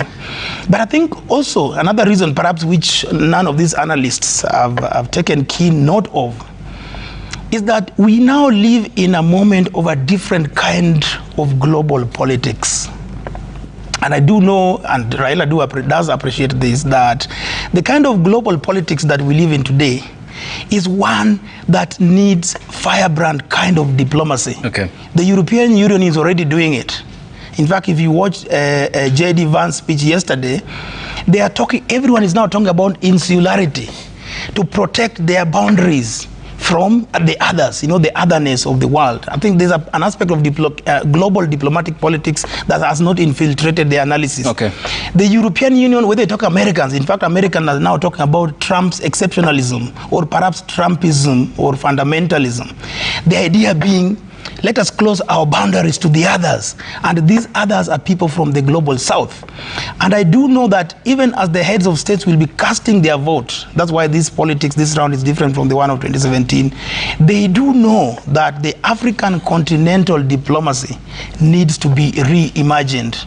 And I think that reimagination perhaps can come to somebody who has a bigger stature, a bigger posture, perhaps much more than foreign affairs ministers or former prime ministers who are vying for this position. All right. And how does that reimagination happen, Gordon, given that the appreciation over this desk this morning of them versus us and a deep multilateralism? So how will whoever then takes over from Musa Faki Mahamoud be navigating these very complex waters that appear apparently underpinned by self-interest and more inward-looking policies, as J.D. Vance pointed out to the European continent yesterday when he spoke in Munich during the Munich Security Conference? And do you think that is the direction that any of the winners today will be taking? Well, anyone who takes this today, hopefully Raila does, but anyone who takes this today, they have two clear things that they must look at. One is the national interest of states. And it will not just be national interest of states as in the collectiveness of Africa, but the national interest of states at individual levels. Africa have shared commonality around the continent. However, each and every state that today will vote for the winner, ultimately, will look at not just the candidate Kenya. We know it's Kenya in the ballot, but they will not look at the candidate Kenya. They will look at the candidate's persona and personality of that individual. Is he someone who is capable of rallying Africa towards a common cause? Is he someone who is capable of standing in front of the global north and chart a diplomatic course for the sake of the continent? Africa is going to look at it's going to be inward looking. All right, Gordon, just to cut you briefly, the session at the moment is underway. We have seen the chairperson of the African Union, Musa Faki Mahamoud, there about to kickstart the proceedings at the plenary hall where the activities of the day will be underway, and you can see him there also in the company of the Secretariat. And if we have, of course, sound, we can cross over and listen briefly to the proceedings from the plenary. Your Excellencies, ambassadors here present, heads of African Union organs and regional economic communities and mechanisms, I also recognize the presence of our partners, members of the diplomatic corps, members of the press, and all distinguished delegates, all protocols observed. May I now kindly call the Excellency Chairperson of African Union to call this meeting to order. Your Excellency, you have the floor. Thank you.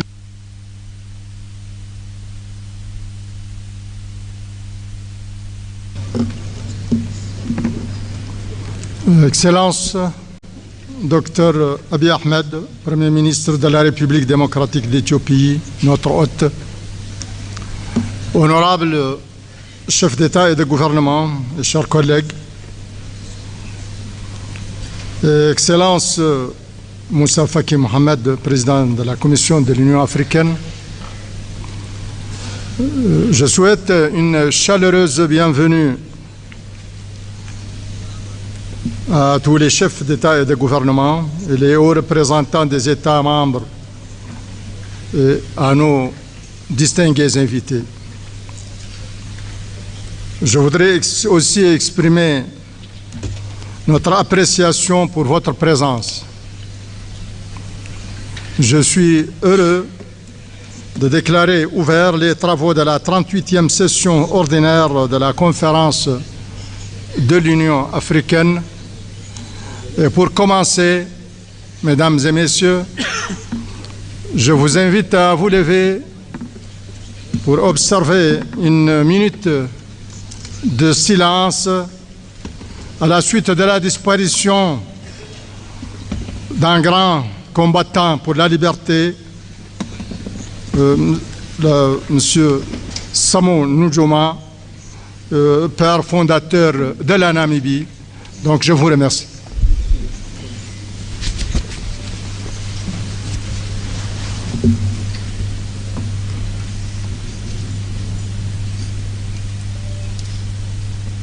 Merci.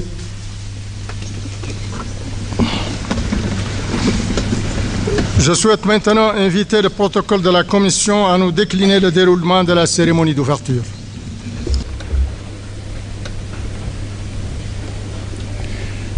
Thank you, Your Excellency. Bismillah ar-Rahman ar-Rahim.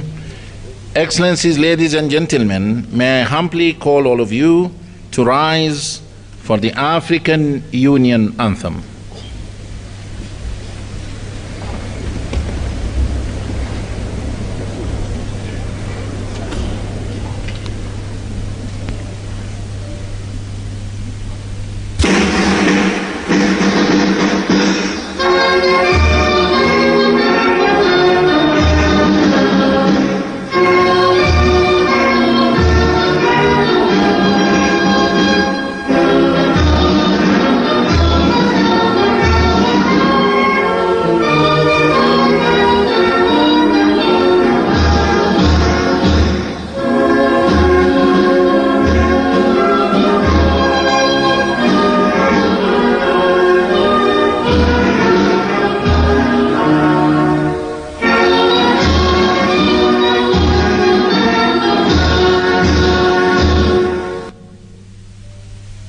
Thank you.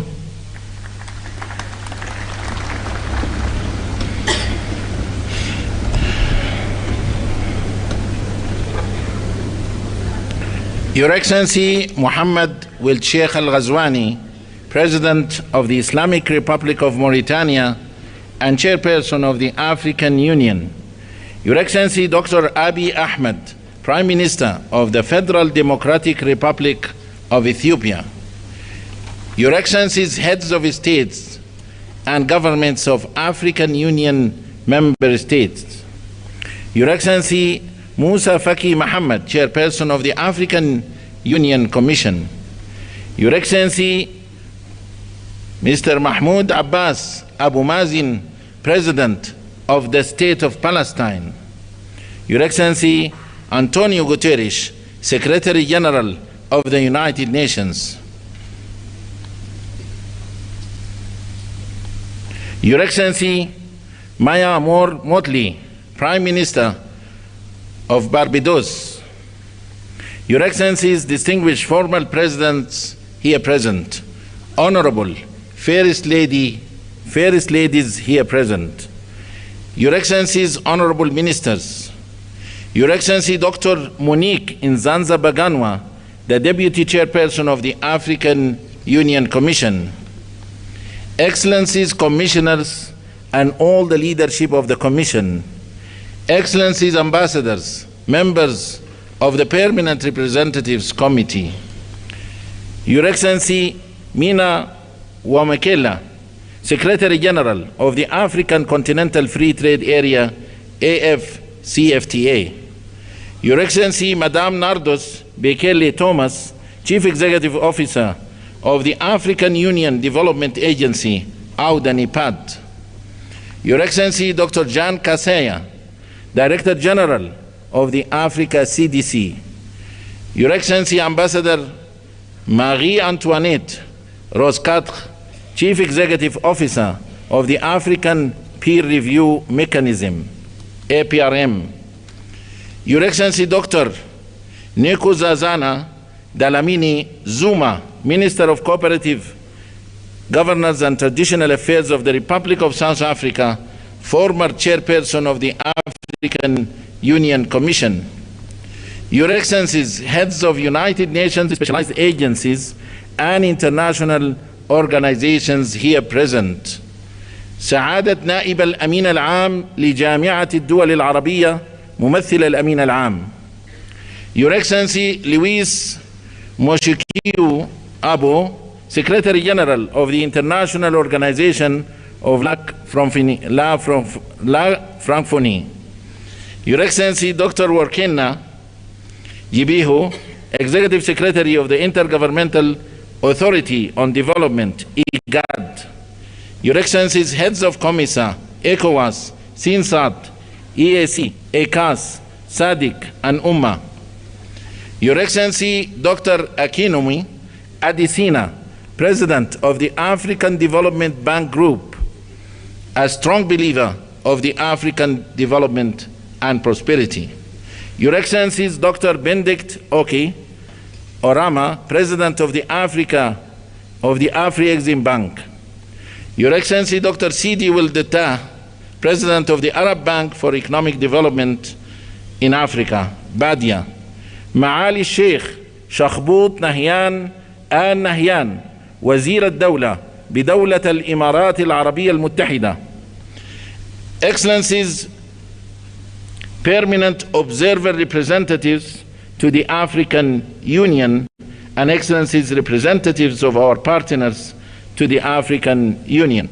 All protocol observed, members of the press, a very good morning to you all. It gives me immense honor and pleasure to welcome you all to the opening ceremony of the 38th Ordinary Session of the AU Assembly of Heads of States and Governments, being held today at the Nelson Mandela Hall, the African Union headquarters in Addis Ababa, the capital of Africa.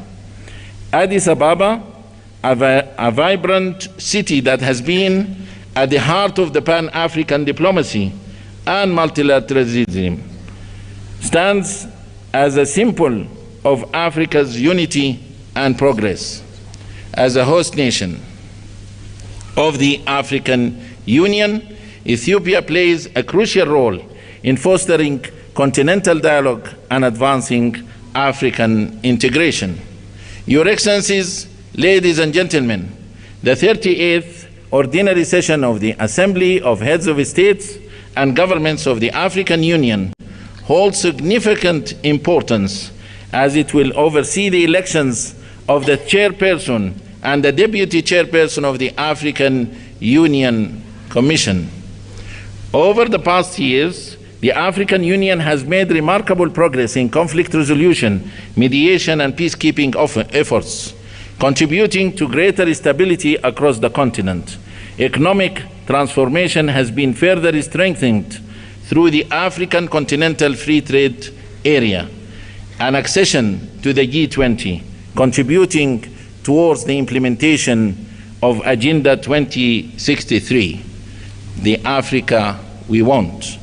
Excellencies, ladies and gentlemen, having said so, the program of today's opening ceremony will stand as follows. We will have a statement by His Excellency Dr. Abiy Ahmed, Prime Minister of the Federal Democratic Republic of Ethiopia, followed by a statement by His Excellency Musa Faki Mohammed, Chairperson of the African Union Commission, following which a statement by His Excellency Antonio Guterres, Secretary General of the United Nations. We shall then have a statement by His Excellency Mahmoud Abbas, President of the State of Palestine.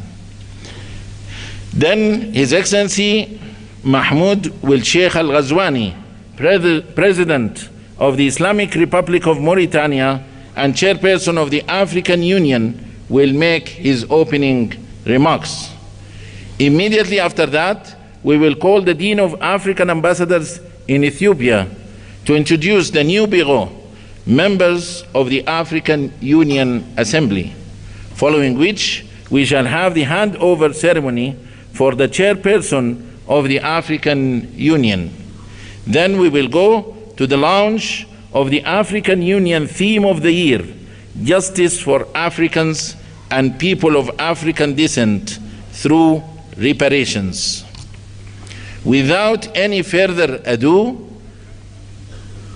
I have the great honor and privilege to invite His Excellency Dr. Abiy Ahmed, Prime Minister of the Federal Democratic Republic of Ethiopia, to deliver his statement. Your Excellency, the floor is yours.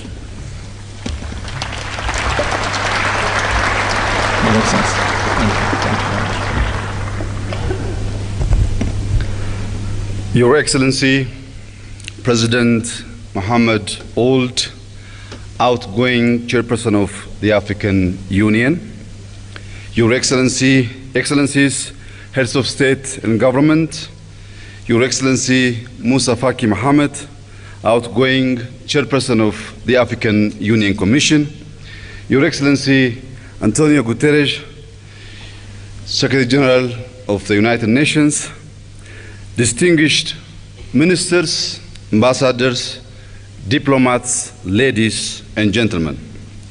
Welcome to Ethiopia, the cradle of Pan-Africanism and a proud champion of African unity and freedom.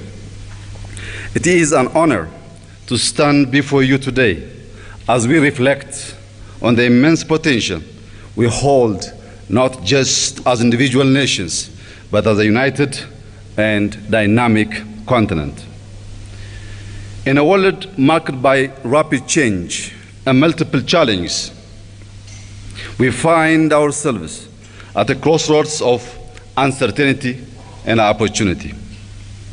This moment calls upon us to strengthen our collective resolve, embrace resilience, and foster unity across Africa.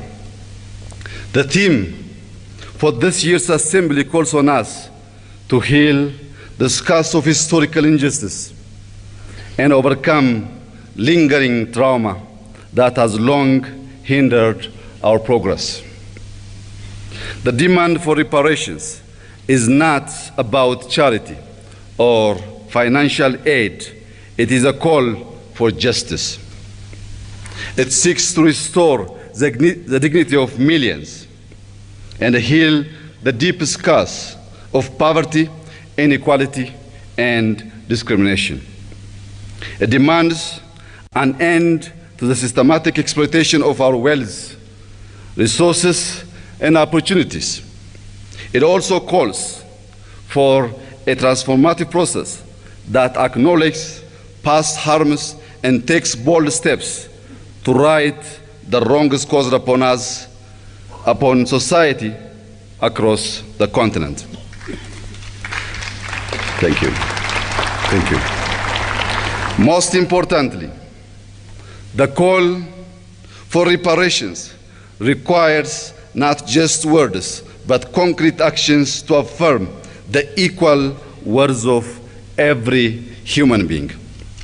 Excellencies, ladies and gentlemen, to achieve lasting peace, justice, and prosperity, we must rise above the geopolitical tensions and the historical divisions imposed upon us by colonial borders.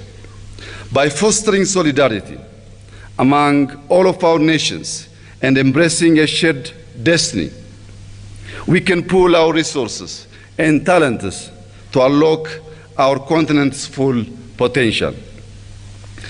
Africa's cultural, ethnic, and linguistic diversity is a source of pride and strength upon which we must build inclusive governance and equitable development. Conflict resolution, diplomacy, and peace building must remain at the heart of our efforts. By championing African solutions to African challenges, we can secure lasting peace and stability. Let us celebrate our achievements in politics, science, economics, and arts. Strategic initiatives such as the African Continental Free Trade Area give us the tools to boost intra-Africa trade, reduce external dependency, and achieve self-reliance.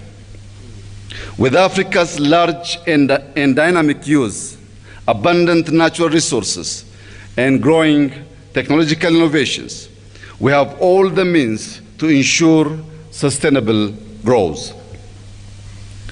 The rapid advancement of artificial intelligence, particularly generative AI, offers unprecedented opportunities to transform our economies and societies.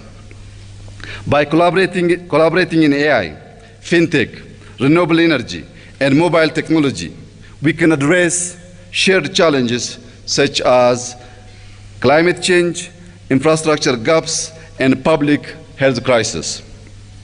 Africa's rich and diverse data sets are essential for training robust and inclusive AI models. This highlights the importance of African representation in shaping future technologies. However, as we embrace these advancements, it's essential to protect our data sovereignty, prevent digital exploitation, and develop homegrown AI solutions that reflect African values and contexts. As our data sets grow, so must our capacity to harness them for local and global good. When used responsibly, AI can be a powerful tool in conflict prevention, transparent governance, and inclusive development. Africa must actively participate in the global technology race to ensure we are competitive players in the evolving digital landscape, while also ensuring we benefit equitably from this technological revolution. Furthermore, Africa's voice on global issues must grow stronger, ensuring that we have a say in shaping governance frameworks and other much-needed reforms in the global order. By empowering grassroots movements, youth networks, and educational programs focused on digital literacy and technological innovation, we can inspire the next generation. This will ensure Africa stands not just as a beneficiary of a global advancement, but as a key contributor in shaping the future of humanity. Excellencies, the opportunities before us are immense. Ethiopia is determined to prosper, guided by a vision of vibrant democracy, sustainable economic growth, rich cultural heritage, social progress, and a deep commitment to environmental regeneration. To realize this goal, we have laid out a pragmatic roadmap rooted in the transformative principles of Madamar. Madamar, an Amharic term loosely translated as synergy, is our guiding philosophy. It is a homegrown ideology that promotes prosperity, unity, sovereignty, security, and national dignity. At its core, Madamar encourages social and economic advancement, celebrates diversity, and nurtures a spirit of community grounded in Ethiopia's rich culture, spirituality, and values. Reflecting on the progress of the past 5 years and building on the vision of Madamar, Ethiopia has made remarkable strides. Despite inheriting a nation deeply divided along ethnic lines, burdened by substantial debt, and facing numerous internal challenges, we have moved forward with determination. At the same time, we navigated a complex and ever-changing regional and international landscape. Yet, through resilience and cooperation, we continue to move closer to the realization of our shared vision of prosperity. Our achievements speak for themselves. Allow me to share a few highlights. We have reformed our political system, transforming into an inclusive multi-party framework that reflects the diversity of our nation. To deepen these reforms and foster cohesion, reconciliation, and peace, we are undertaking a national dialogue. On the economic front, we have built a resilient and diverse economy.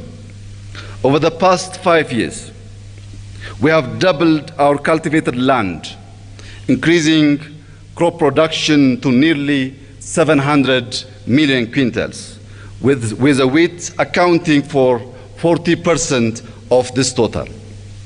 These efforts have strengthened food security and driven rural development. Today, Ethiopia is the largest wheat producer in Africa.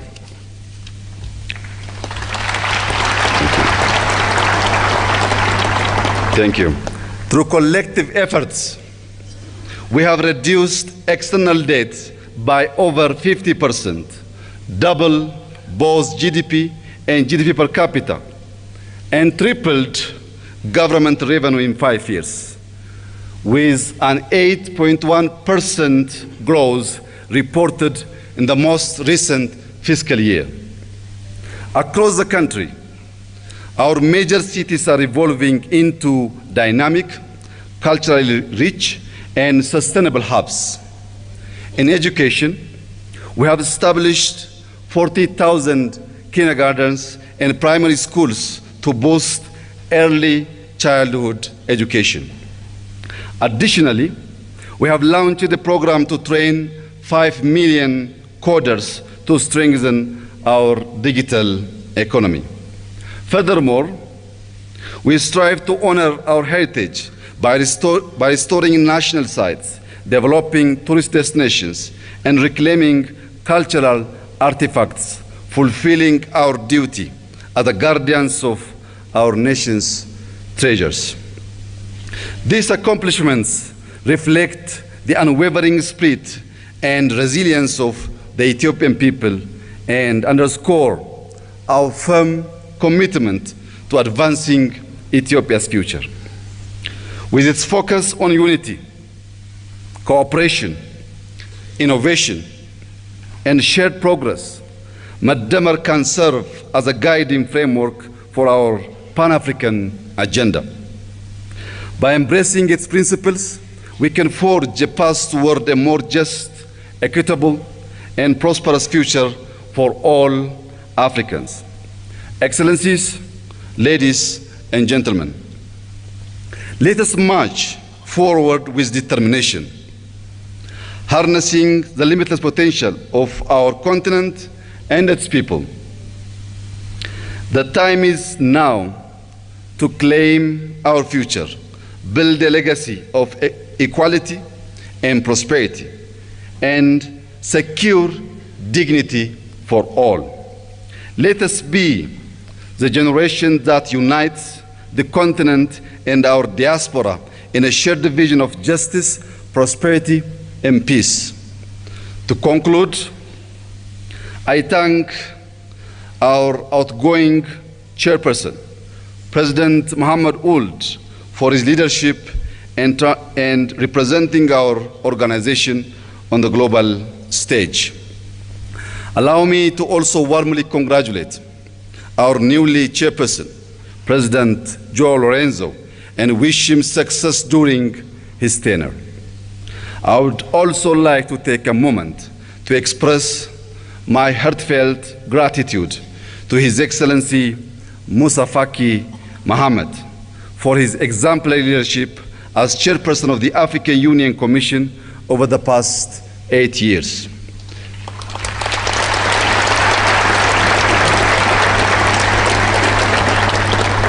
Throughout his tenure, His Excellency Musa Faki has shown unwavering commitment to Africa's development, peace, and integration, significantly strengthening the African Union's role in addressing the continent's challenge. I also extend my sincere thanks to him for being a steadfast friend of Ethiopia, supporting us not only during our times of success, but also in our moments of difficulty. Thank you, my brother.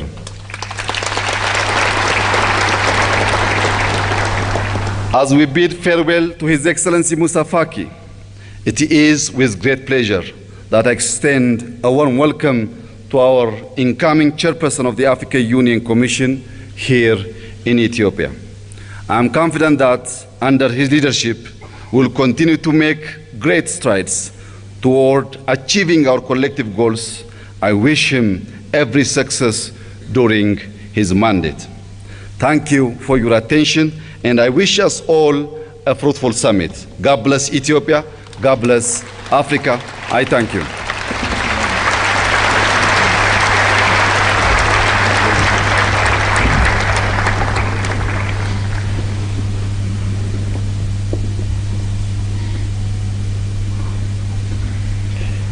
Thank you, Your Excellency, for your statement, and thank you for the generous hospitality extended to our Excellencies, heads of states and governments, as well as distinguished delegates. Thank you. And now allow me to invite with great honor and pleasure His Excellency Musa Faki Mohammed, Chairperson of the African Union Commission, to deliver his statement. Your Excellency.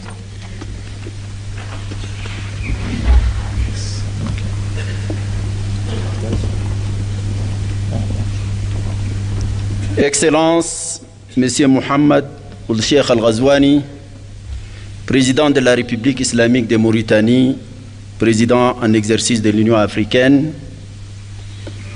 Excellence Dr Abiy Ahmed, Premier ministre de la République d'Éthiopie, Excellences, Mesdames et Messieurs les chefs d'État, Alpha Condé, Paul Kagame, Abdel Fattah al-Sisi, Cyril Ramaphosa, Antoine Félix Tshisekedi, Macky Sall, Azali Assoumani et Mohamed Ould Cheikh Al Ghazouani.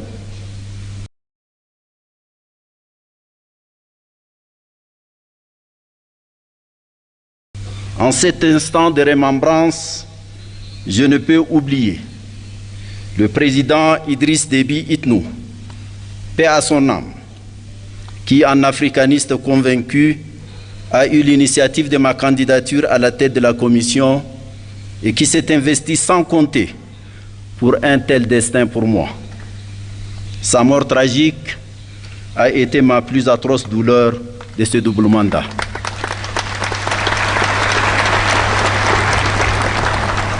Excellences, Mesdames, Messieurs, 8 ans se sont écoulés depuis mon élection fin janvier 2017 comme président de la Commission de l'Union africaine. En ce moment chargé d'historicité, de signification et de symboles, je voudrais m'acquitter du devoir moral de vous présenter les grandes lignes du bilan de ce double mandat. Grâce à ces parcours, je me suis profondément imprégné à la fois de ce qui fait la grandeur et le rayonnement de notre continent, de notre organisation continentale, ainsi que des pesanteurs et limites diverses ayant entraîné le rythme de nos cadences. J'ai sillonné ce beau et fantastique continent. J'éprouve une profonde fierté d'avoir visité au moins une fois tous les 55 membres de notre Union.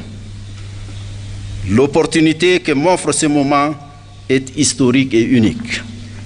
J'y tenterai de m'acquitter de la double obligation de rendre compte et de m'interroger sur quelques problématiques en ayant bien conscience qu'il ne faut absolument pas abuser de votre temps si précieux. Un rapport consolidé de notre bilan et un rapport annuel vous ont été distribués conformément à notre réglementation. Monsieur le Président, Excellences, Mesdames et Messieurs, les rapides et intenses bouleversements géopolitiques qui ont caractérisé le contexte international durant mes 2 mandats ont eu des manifestations à la fois violentes et déstabilisatrices. La subite dégradation de la situation sanitaire consécutive au déclenchement de la Covid-19 s'est accompagnée malheureusement d'importants chocs et de profondes turbulences économiques et diplomatiques. Pour l'Afrique, cela s'est traduit par une aggravation du poids de la dette, de la baisse des flux d'investissement publics et privés, de la violence et de la prégnance de certains conflits africains, de l'affaissement du panafricanisme et des chaînes de solidarité africaines, des manifestations d'obsolescence des institutions africaines, des appétits extérieurs en Afrique, des déficiences patentes en matière de gouvernance et de leadership en Afrique et même dans le monde, de la crise du multilatéralisme post-seconde guerre mondiale, etc., etc. La guerre russo-ukrainienne, enclenchée en février 2022, est venue noircir davantage ces tableaux, annonçant une recomposition géopolitique mondiale. Est née une ligne de fracture qui a suscité une forme de bipolarité qui, dans les imaginaires politiques, évoque la réalité pourtant théoriquement dépassée de la guerre froide. Des incertitudes profondes sur la soutenabilité de la paix et de la coopération internationale ont empoisonné les esprits, assombri les consciences et ont renforcé le pessimisme, les égoïsmes et le pragmatisme mercantile. Les conséquences de cette guerre ont profondément affecté l'Afrique, qui importait l'essentiel de sa consommation céréalière et ses intrants agricoles de ces deux pays, la Russie et l'Ukraine. Le spectre de l'insécurité alimentaire et sanitaire a plané sur bien de nos pays, dont un bon nombre continue de souffrir de leur fragilité structurelle. أصحاب الفخامة والمعالي السادة سيداتي وسادتي، وفي الشرق الأوسط فإن الشعب الفلسطيني الشقيق عانى ويعاني أبشع أنواع الظلم في التاريخ البشري. إن الحرب الفظيعة والجائرة التي دمرت كل شيء في فلسطين وخاصة في غزة، واستمرار حرمان هذا الشعب من حقوقه الأساسية في الاستقلال والسلام والوجود والحياة بكل بساطة، لا تشكل عارا جسيما لكل الإنسانية.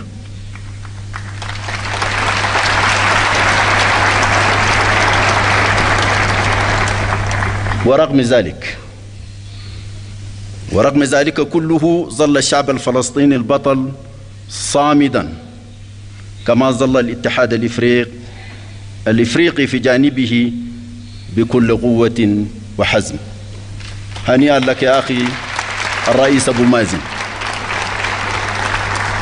Ces paysages d'apocalypse qu'offre aujourd'hui la Palestine, la bande et la population de Gaza en particulier, après plus d'une année de guerre destructrice de toute forme de vie et de biens, continue de se dérouler dans le silence presque total des puissances du monde, si ce n'est l'appel par certains à la déportation systématique des Palestiniens hors de leur terre. C'est le comble. C'est vraiment le comble. Ce drame inouï pèse aujourd'hui, malgré le cessez-le-feu et la libération des otages et prisonniers, facilité par le Qatar, l'Égypte et les États-Unis, sur la conscience universelle et questionne profondément sur notre humanité. Les taux de la mondialisation avancée, étouffante, déshumanisée, ne laissent point l'Afrique en dehors de l'élite hégémonique qui se déroule loin de sa terre. Bien au contraire, le continent en subit les débordements et fragmentations que traduisent les conflits par procuration, des soutiens des puissances extérieures à peine voilées aux parties belligérantes sur le continent, des expansions du terrorisme et de l'extrémisme violent, des poursuites de la guerre ravageuse au Soudan, à l'est de la République démocratique du Congo, des divisions de la Libye dont je salue l'adoption hier ici même de la charte de réconciliation. Félicitations à vous, Monsieur le Président Danouis Sassou Nguesso.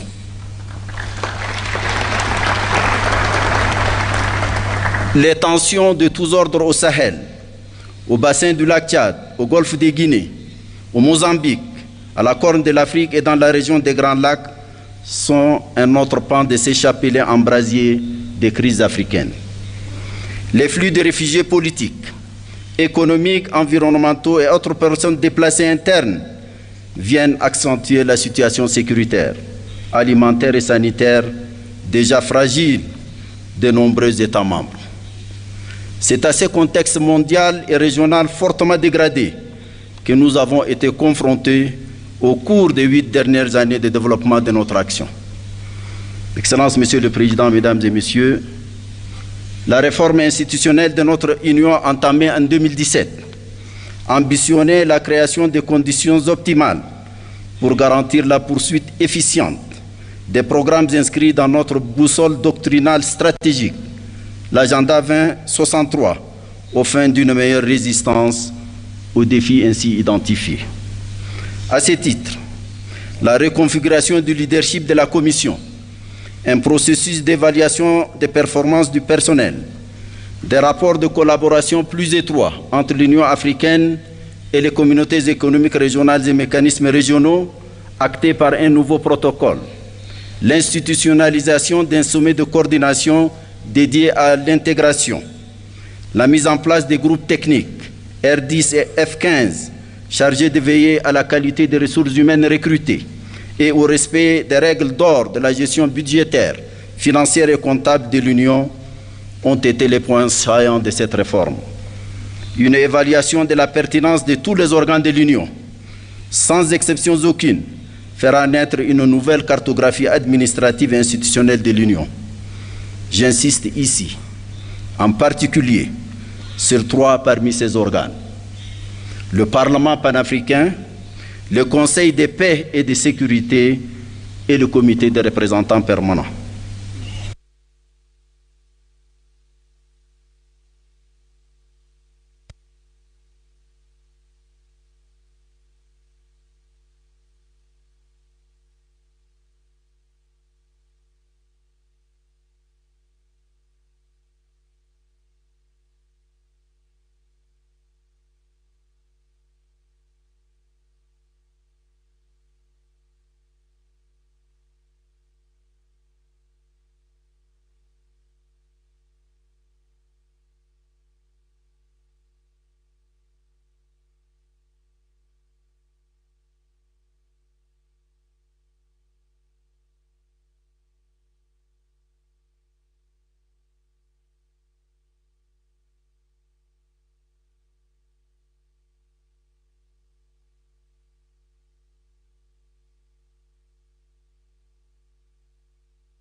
Talked about the Palestinian rights following the statement made by President Donald Trump regarding the Palestinians in Gaza and the ambassador who is there to represent. So we are back to the proceedings in Addis where the chairperson is still speaking, and once he finishes that and they go into the closed door session, we'll be having our analysis here in studio and the art of the deal making that awaits all the candidates and their representatives. And Faki Mahamoud also touched on Africa's relevance in the modern world, speaking in French and partly also in Arabic, where he underscored the need for Africa's unification around the issues of food security, defense, and of course stability, touting what he termed as its very pivotal position. He's still speaking, and once he's done, then we'll be getting back to studio for more analysis. For the socio-economic development of Africa, whether it is our vision on mining issues, the comprehensive agriculture program and the blue economy, the development of infrastructure and energy, climate change with adaptation and climate resilience of the continent, regional integration through the implementation of the African Continental Free Trade Area, the effective operationalization of the Peace Fund, which has exceeded the set target of $400 million, the treatment of humanitarian crisis of which Africa is the epicenter, with the establishment of the African Humanitarian Agency, the strengthening of the visibility of the African Union through our partnership with the United Nations, all have been at the center of our collective endeavor. I would like to seize this opportunity to pay special tribute to a major architect of this partnership. I'm here referring to Antonio Guterres, a great friend of Africa. Thank you, Antonio. The membership of the African Union, the G20 and the BRICS, of which several African countries are members, have crowned this visibility. On all these issues, the specialized structure of the African Union and the member states have carried out in-depth discussions and outlined clear prospects for some and given concrete form to many others. Mr. Chairman, Excellencies, ladies and gentlemen, a few months ago I sent to Your Excellencies a letter relating to some urgent issues at the heart of the future of our Union and its capacity to attain as best as possible our objectives.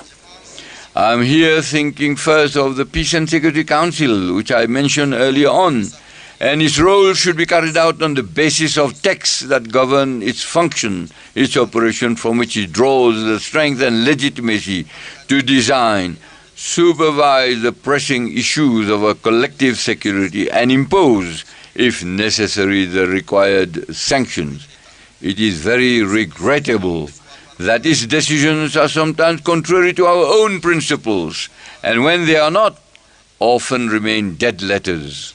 The decision of this central continental organ cannot be considered in a casual manner, nor by bias the concept and practice of these regional economic communities in the name of the hackneyed principle of subsidiarity interpreted in a self-interest and partisan manner.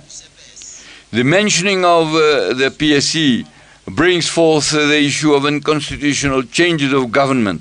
In this regard, I mention in the said letter that we have only two options henceforth: either abandon the principles that currently govern this issue or apply them seriously. Notwithstanding the fact that we can revise them, adapt them to the new realities, I think for our own credibility, we should continue to establish these principles like a litany while trampling on them and accepting their flagrant and constant violation. There is nothing that eats more into our credibility than such an attitude, which was recently led to a real distrust in the rules and principles and weakened the integration in part of the continent. I am here mentioning the persistent and paralyzing slump of our unbearable division in terms of representation in relation to our so-called strategic partnerships. I drew attention, and I draw again attention here, to choose one of the two options that are presented to us and which I presented in clear terms in my letter. I had also mentioned the recurring issue of the financing of our organization, which paradoxically contrasts with the continuing trends of multiplication of organs without any concern for how to finance them. An independent organization and guardian of our freedom and sovereignty cannot be built with the finances and resources by others. I had also raised the depriving reduction of the initiatives of the Chairperson of the African Union Commission and called for its harmonization with the legal and customary obligations that are now imposed on him. In short, the sense of my correspondence is very simple and maybe brutal. It is the question of placing our organization worthily or not before a terrible combination of factors of complexity. These are all the problems that you are facing today that I wanted to raise very modestly in my letter. Are we finally going to open our eyes to the fate of our organization? or we continue to let it lament and moan. Excellency Mr. Chairman, Excellencies, ladies and gentlemen, it is a commonplace truth today to affirm that the concepts and legal instruments serving as a framework of analyzing the dynamics of contemporary international politics are outdated. They have lost their both structuring and explanatory virtue of current global phenomena. Such an observation explains why the debates today focus on the modalities for the advent of a new global economic and political governance. Africa cannot remain silent and inactivity. It must imperatively throw itself into the battle to carve out its own place in the configuration currently being designed. It is not easy. It will require ingenuity, creativity, method, and courage. More generally, this will require real redemption for an awakening of the consciousness and conscience of the soul of Pan-Africanism, that of our awareness of our Africanity, that of the pride of our Africanity, that of the commitment to our Africanity, that of the rejection of our depersonalization and our nihilistic servility of our identity and our being.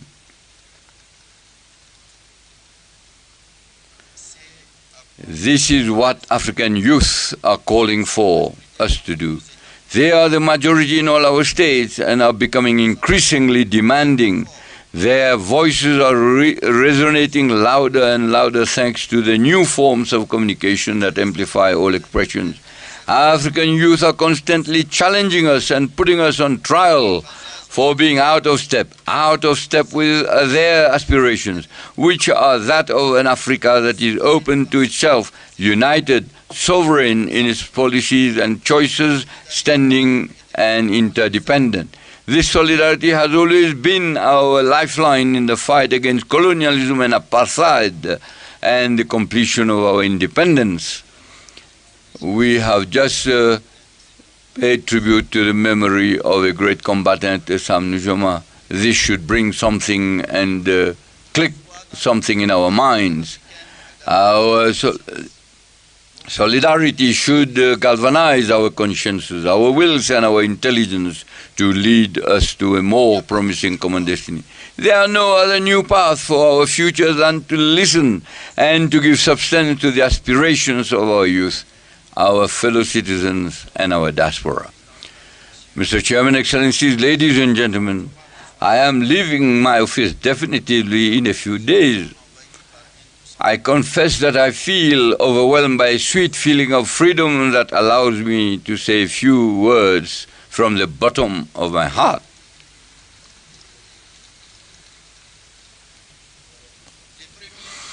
The first is a word of deep gratitude to Your Excellencies for the trust that you have placed in me by electing me for 2 successive terms as the Chairperson of the African Union Commission. You must rest assured that I have measured and I continue to measure all the dimensions of this trust and the heavy weight of subsequent gratitude and acknowledgement. The second word concerns the other one and me. In the other one, I'm thinking of our partners, especially those who have offered a sincere friendship and mutually beneficial cooperation. I want to thank them all and express our gratitude. I am also thinking of you present here, those who have left us also for different reasons. You have realized good and great things, and above all, as far as possible, respected a certain ethic and a line of conduct that we have believed to be consistent with our principles. Please accept my full gratitude. The members of the African Union Commission are the men and women that have worked very often in the shadows with diligence, dedication, discipline and talent. I would like to pay tribute to them, the tribute that they deserve. The third word relates to my own limitations. I wanted so much to do quickly and better during the 2 terms that you entrusted to me. I know that I have not done everything. Perhaps I underestimated the burden of the task and the weight of the constraints. I know that I may have made mistakes. I should not say perhaps, but I should say certainly I've made mistakes. Maybe here and there I have weakened and made mistakes and missed opportunities to do better. I would like to apologize and ask forgiveness if my shortcomings have caused any individual or collective harm.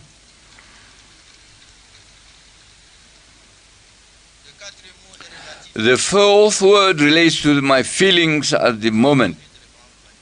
I am happy to regain my freedom, but I know that we'll also have the nostalgia of the places, the women and men whom I have known, for the Ethiopian people, with their age-old civilization.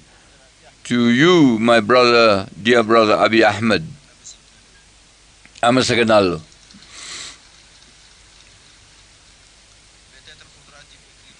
Maybe we'll have time to write the history of all this tangle of feelings and sensations. Finally, my 5th word is that of my oath to continue to think of Africa, to serve Africa, to dream for it, for its youth for whom we have not done enough and for whom we must do a lot, because after all, it is they who count today and more so tomorrow. A final word to you, Mr. President, Chairperson, and Mr. President, dear brother Sheikh Al-Ghazwani, to tell you how much I appreciated your close relation throughout your mandate. You have been a master of wisdom, civic-mindedness and loftiness, inspiring in all respects. To you, Mr. President, and dear brother João Lourenço, and I would like to stress that the quiet strength that you symbolize reassures me about a chairmanship of seriousness and substance. May you both in particular, and all of us, have an active thought for the great prisoner of the Sahel, President Mohamed Bazoum, whose interminable detention is not justified. He must be released unconditionally. I wish full success to our summit. I wish full success to our next leadership. I thank you.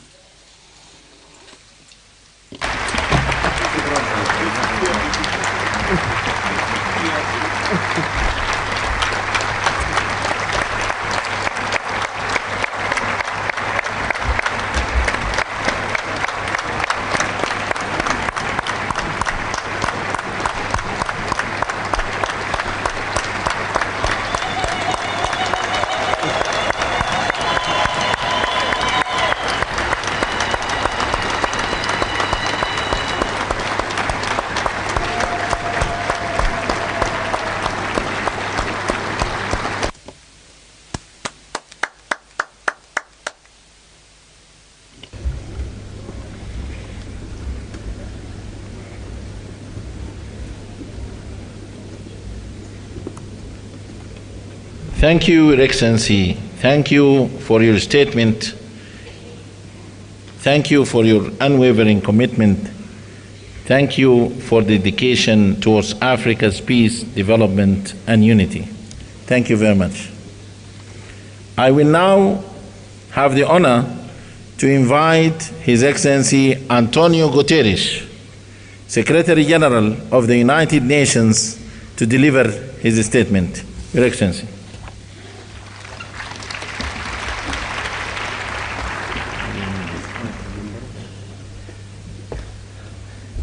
Monsieur le Président de l'Union africaine,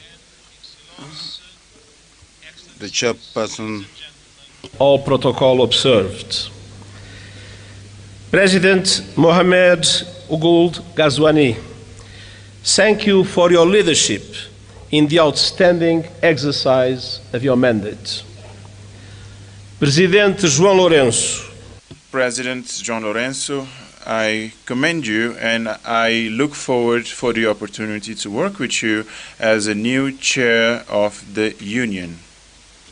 I also want to give a very special expression of gratitude to the Chairperson of the African Union Commission, Moussa Faki, for his 8 years of strong and permanent commitment to multilateralism and impeccable cooperation with the United Nations. Cher Moussa,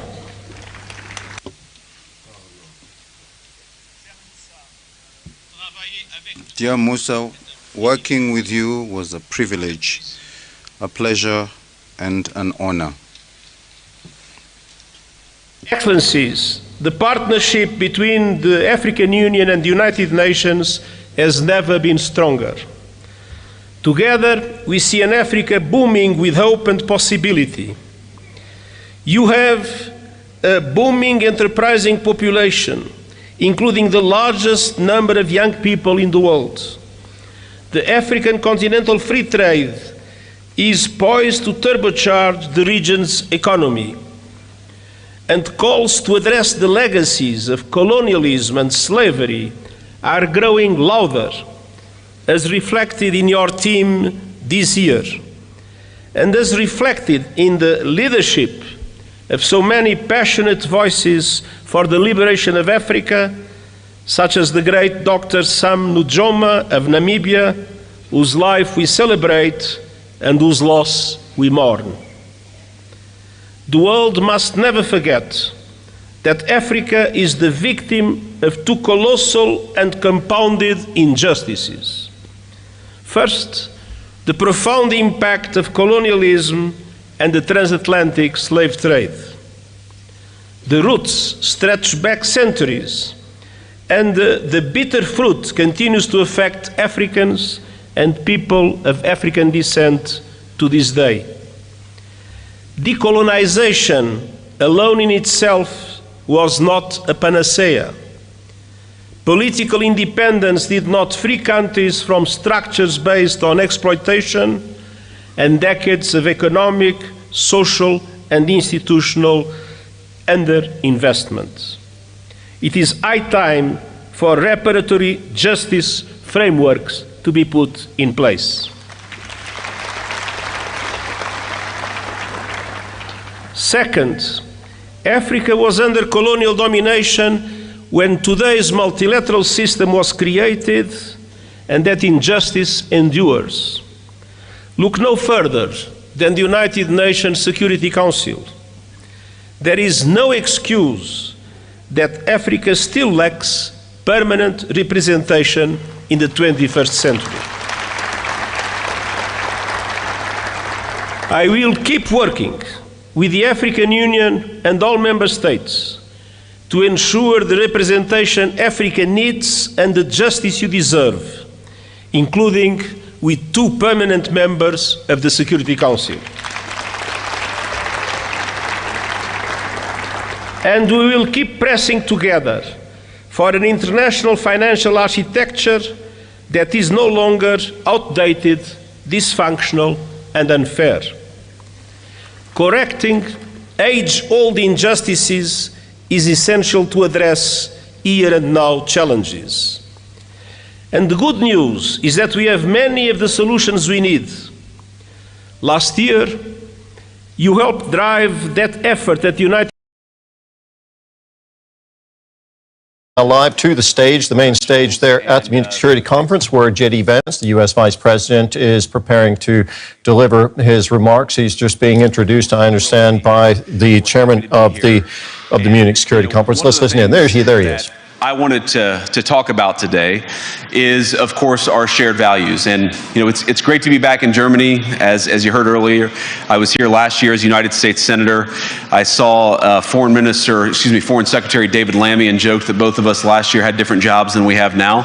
But now it's time for all of our countries, for all of us who have been fortunate enough to be given political power by our respective peoples, to use it wisely to improve their lives. And I want to say that, you know, I was fortunate in my time here to spend some time outside the walls of this conference over the last 24 hours, and I've been so impressed by the hospitality of the people, even of course as they're reeling from yesterday's horrendous attack. And the first time I was ever in Munich was with my wife, actually, who's here with me today, on a personal trip. And I've always loved the city of Munich, and I've always loved its people. And I just want to say that we're very moved, and our thoughts and prayers are with Munich and everybody affected by the evil inflicted on this beautiful community. We're thinking about you, we're praying for you, and we will certainly be rooting for you in the days and weeks to come. Now,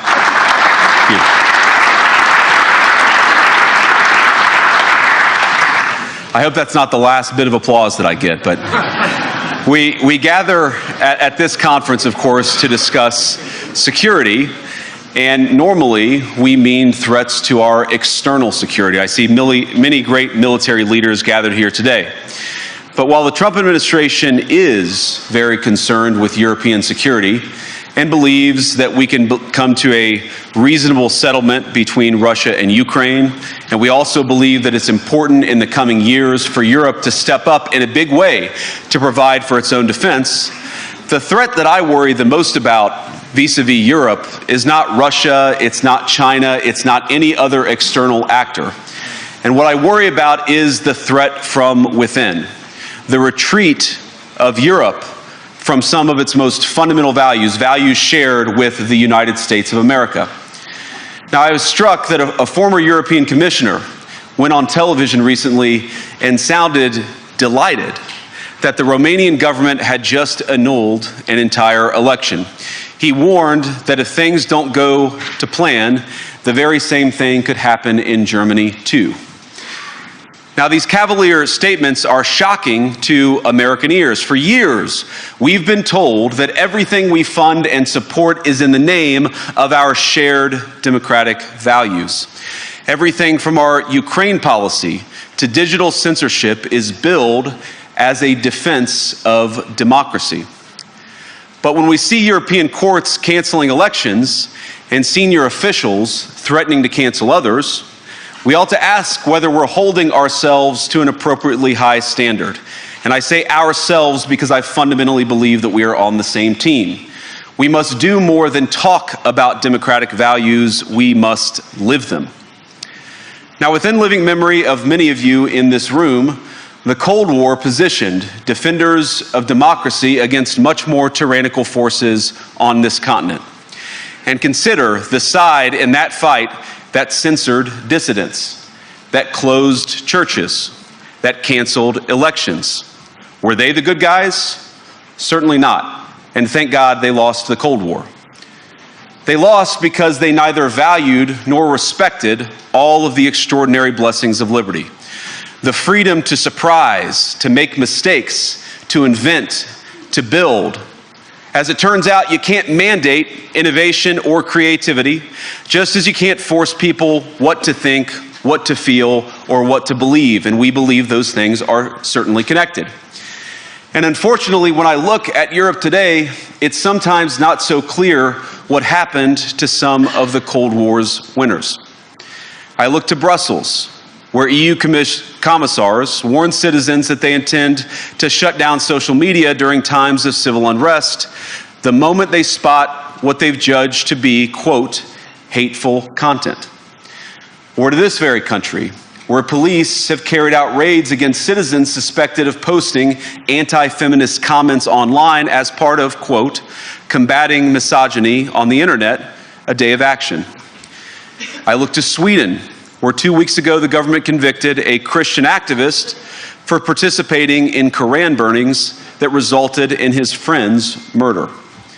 And as the judge in his case chillingly noted, Sweden's laws to supposedly protect free expression do not, in fact, grant, and I'm quoting, a free pass to do or say anything without risking offending the group that holds that belief.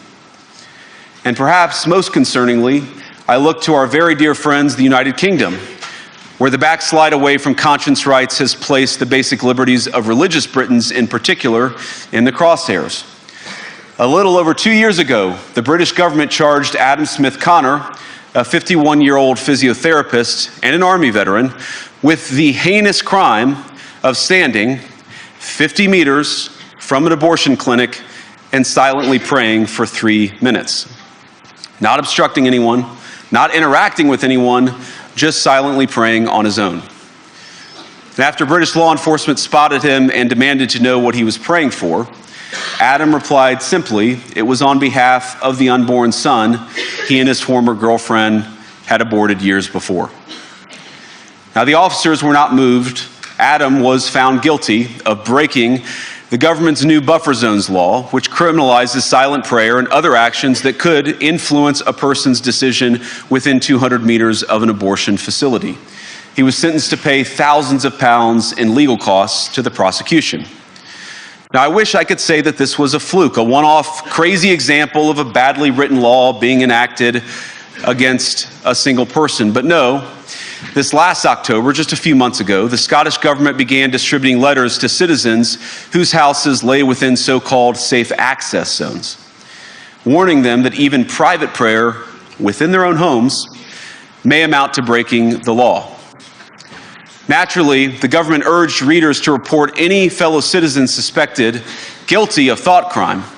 In Britain and across Europe, free speech, I fear, is in retreat. And in the interest of comedy, my friends, but also in the interest of truth, I will admit that sometimes the loudest voices for censorship have come not from within Europe, but from within my own country, where the prior administration threatened and bullied social media companies to censor so-called misinformation. Misinformation like, for example, the idea that coronavirus had likely leaked from a laboratory in China. Our own government encouraged private companies to silence people who dared to utter what turned out to be an obvious truth. So I come here today not just with an observation, but with an offer. And just as the Biden administration seemed desperate to silence people for speaking their minds, so the Trump administration will do precisely the opposite, and I hope that we can work together on that. In Washington, there is a new sheriff in town, and under Donald Trump's leadership, we may disagree with your views, but we will fight to defend your right to offer it in the public square, agree or disagree.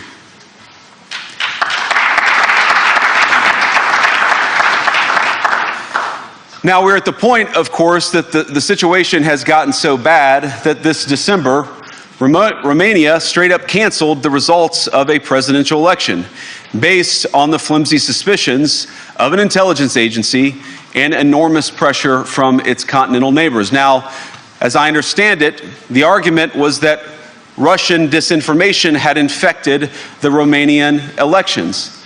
But I'd ask my European friends to have some perspective.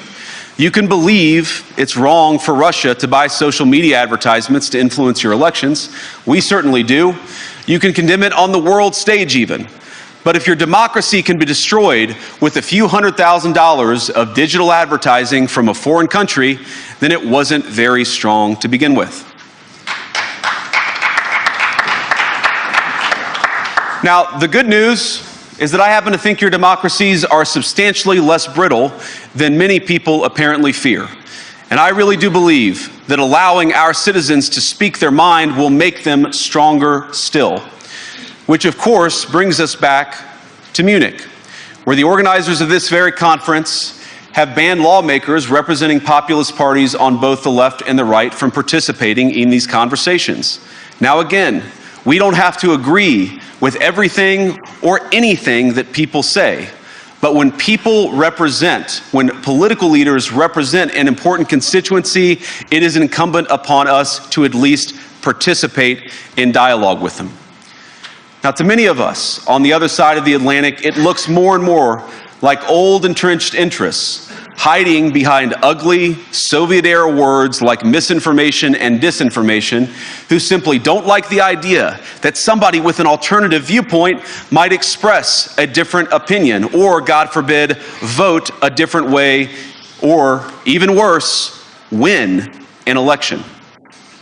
Now, this is a security conference, and I'm sure you all came here prepared to talk about how exactly you intend to increase defense spending over the next few years in line with some new target.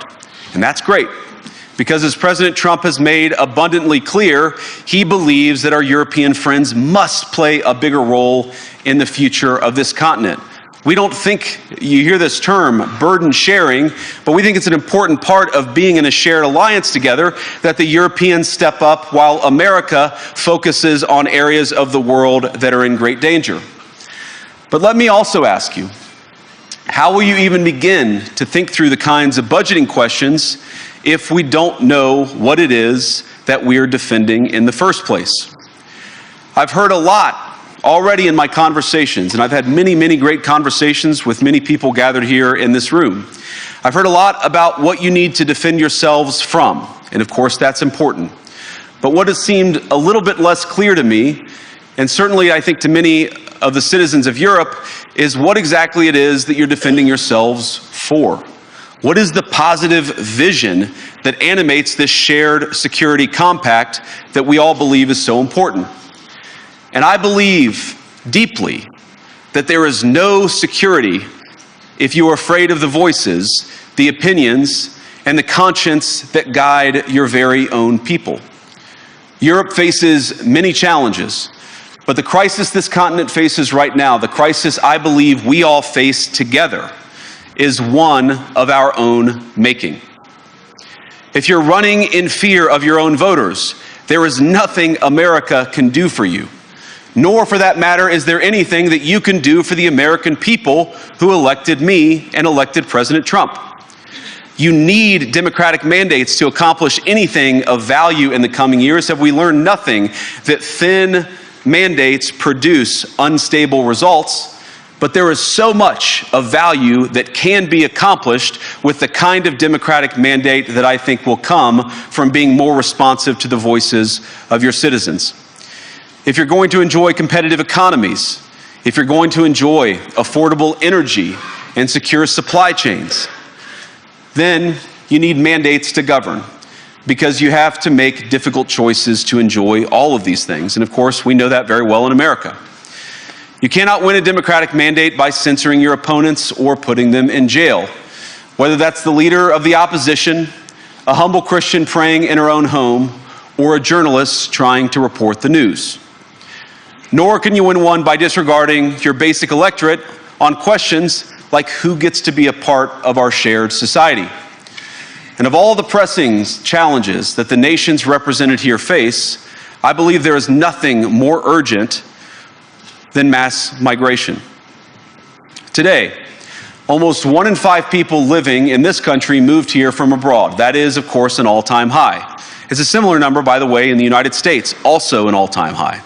The number of immigrants who entered the EU from non-EU countries doubled between 2021 and 2022 alone, and of course it's gotten much higher since.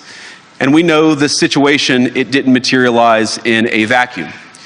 It's the result of a series of conscious decisions made by politicians all over the continent and others across the world over the span of a decade. We saw the horrors wrought by these decisions yesterday in this very city.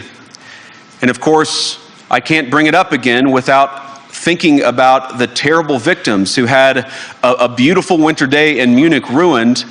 Our thoughts and prayers are with them and will remain with them.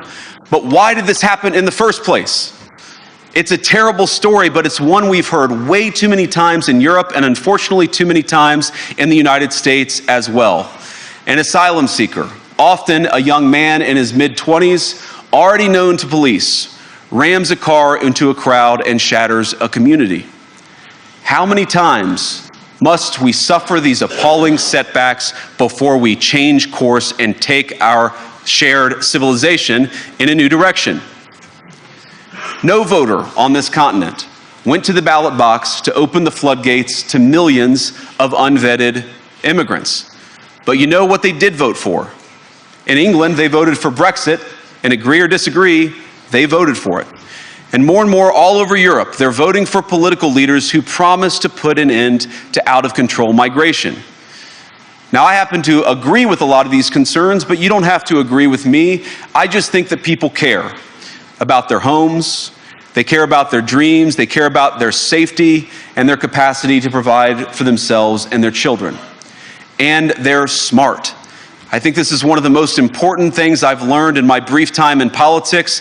Contrary to what you might hear a couple mountains over in Davos, the citizens of all of our nations don't generally think of themselves as educated animals or as interchangeable cogs of a global economy.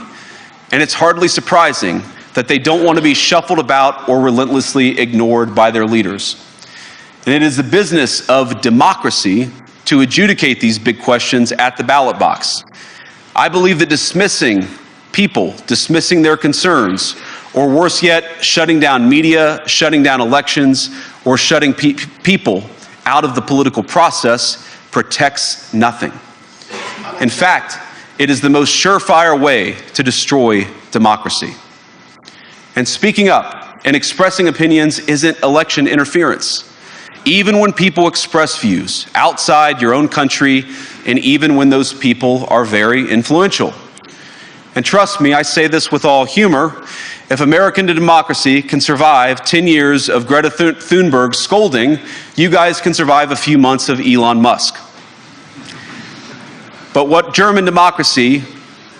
no democracy, American, German, or European, will survive is telling millions of voters that their thoughts and concerns, their aspirations, their pleas for relief are invalid or unworthy of even being considered. Democracy rests on the sacred principle that the voice of the people matters. There's no room for firewalls. You either uphold the principle or you don't. Europeans, the people, have a voice. European leaders have a choice. And my strong belief is that we do not need to be afraid of the future. You can embrace what your people tell you, even when it's surprising, even when you don't agree. And if you do so, you can face the future with certainty and with confidence, knowing that the nation stands behind each of you.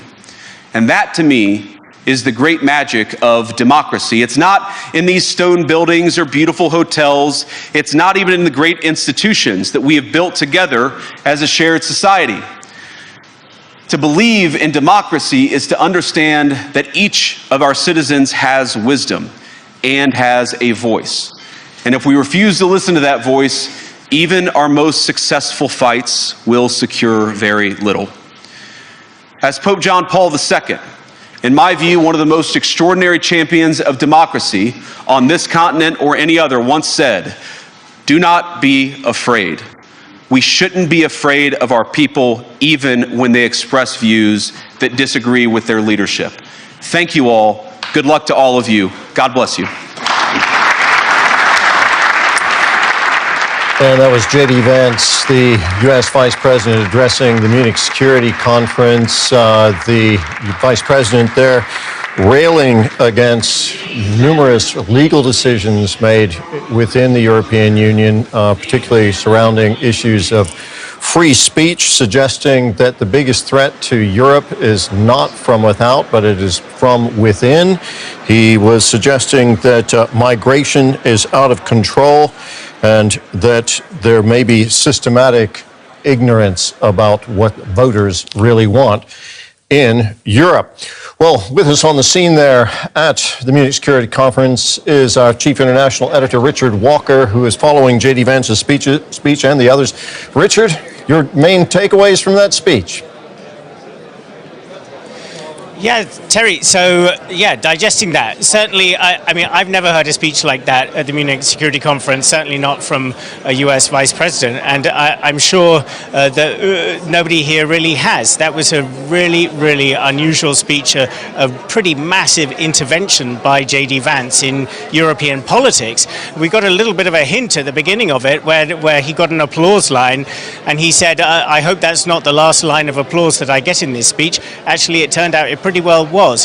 He was essentially saying to the audience here in Europe that their whole approach to the right-wing populist parties that have been making gains here in Germany and elsewhere within the continent is completely wrong, and that it presents a greater danger to European democracy, European society and the West than any danger posed from outside, for instance, the war that's raging in Ukraine. So I think certainly Germany was bracing for this. Some clips of the speech or some excerpts from the speech came out through the press before J.D. Vance took to the stage. But I don't think anyone was expecting him to devote pretty much his entire speech to that subject. And I think essentially you can see this as a little bit of a payback from the American right, from Donald Trump's kind of movement in US politics for what they see as the sneering by Europeans about the MAGA movement, Make America Great Again, and Donald Trump and his entire political movement. They perceived that Europeans sneered about that in the first term. They opposed it in the run-up to the last election. They wanted Harris to win.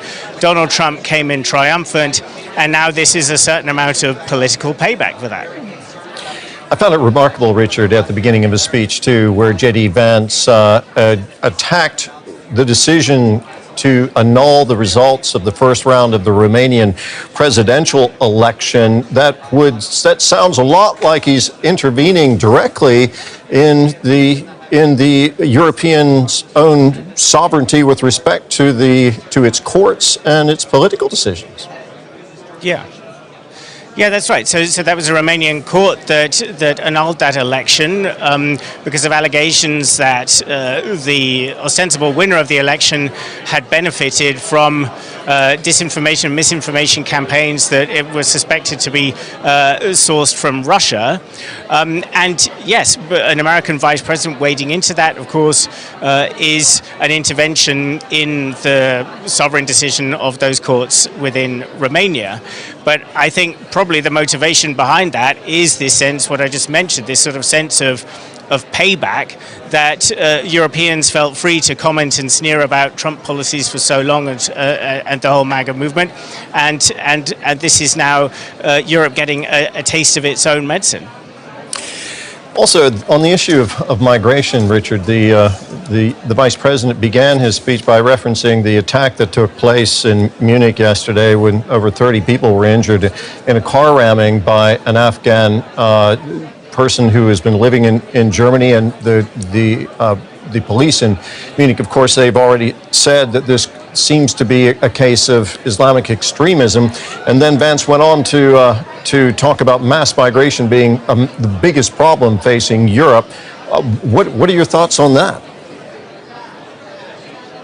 Yeah, so, I mean, I was at the scene of that attack yesterday, Terry, just a couple of hours after it took place, and certainly this has shaken the city of Munich, and it's been yet another of these incidents that's taken place in recent months, which is definitely having a significant impact on the election campaign here in Germany. This has been a really live issue, highly controversial, about what kind of steps that need to be taken to try to prevent these sorts of attacks, further clampdowns on migration, stricter policies towards people whose asylum applications have been rejected and who need to be deported. That debate is going on anyway between the political parties fighting for that election.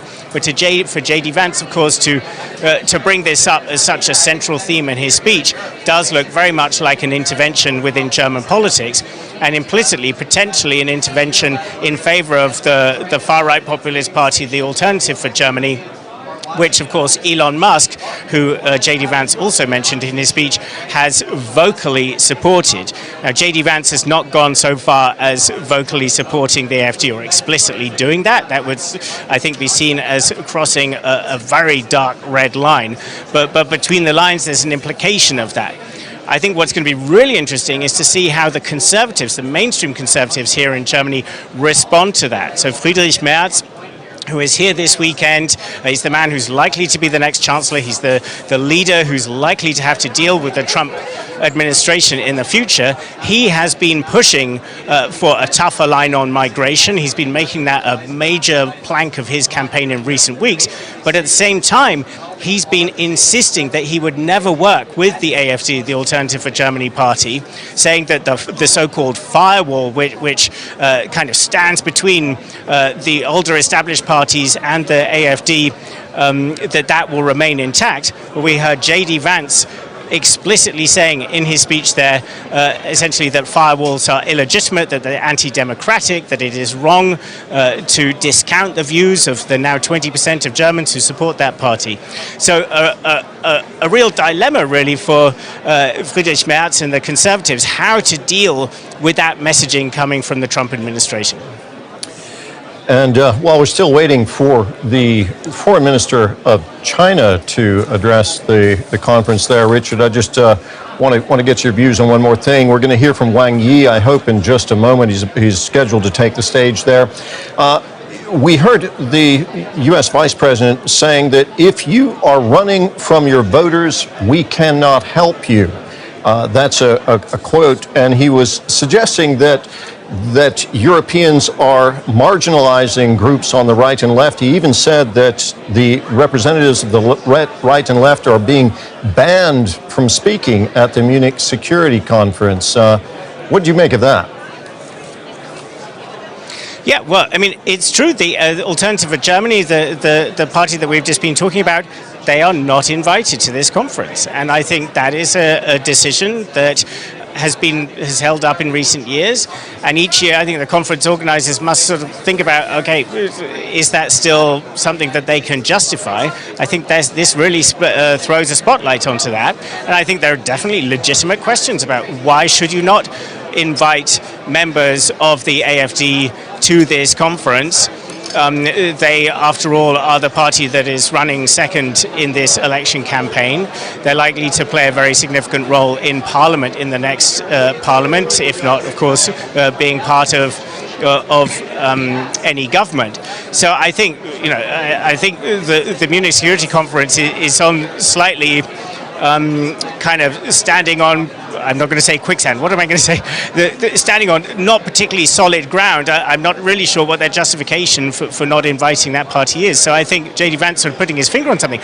But still, it's extraordinarily unusual for a vice president of the United States to want to get involved in questions like that. It is something that simply has never happened before. Now, of course, we're used to the Trump administration doing things that have never happened before. That is the nature of the kind of disruption that Donald Trump has brought to politics. But what it does do is it lays bare a real gulf between Europe and the United States. The Western Alliance, I think this weekend, and this is making a lot of Europeans really jumpy, the Western Alliance is looking very, very precarious at the moment. This sense that they kind of occupy slightly different worlds. The German president in his speech, in fact, referred to that, saying that the world views of the Europeans and the United States may have drifted apart, but insisting that there are still things that hold them together. This is J.D. Vance's response to that, in a way, saying, we talk about shared values. Well, how important to you are the shared values of free speech and respect for views that are outside the mainstream? So there's really an awful lot for European politicians to be thinking about as a result of this speech. And queuing ahead to Wang Yi, well, I can tell you, I mean, for the Chinese and also for the Russians, who of course see themselves in a kind of a battle for influence on the world stage between these systems of liberal democracy and the more authoritarian systems that we see there. To see this level of public squabbling between Europe and the United States is certainly something that is seen as pretty much a gift, I think, to those countries looking on as America and the Europeans apparently seem to drift further and further apart. Systemic rivalry taking on a new face there at the Munich Security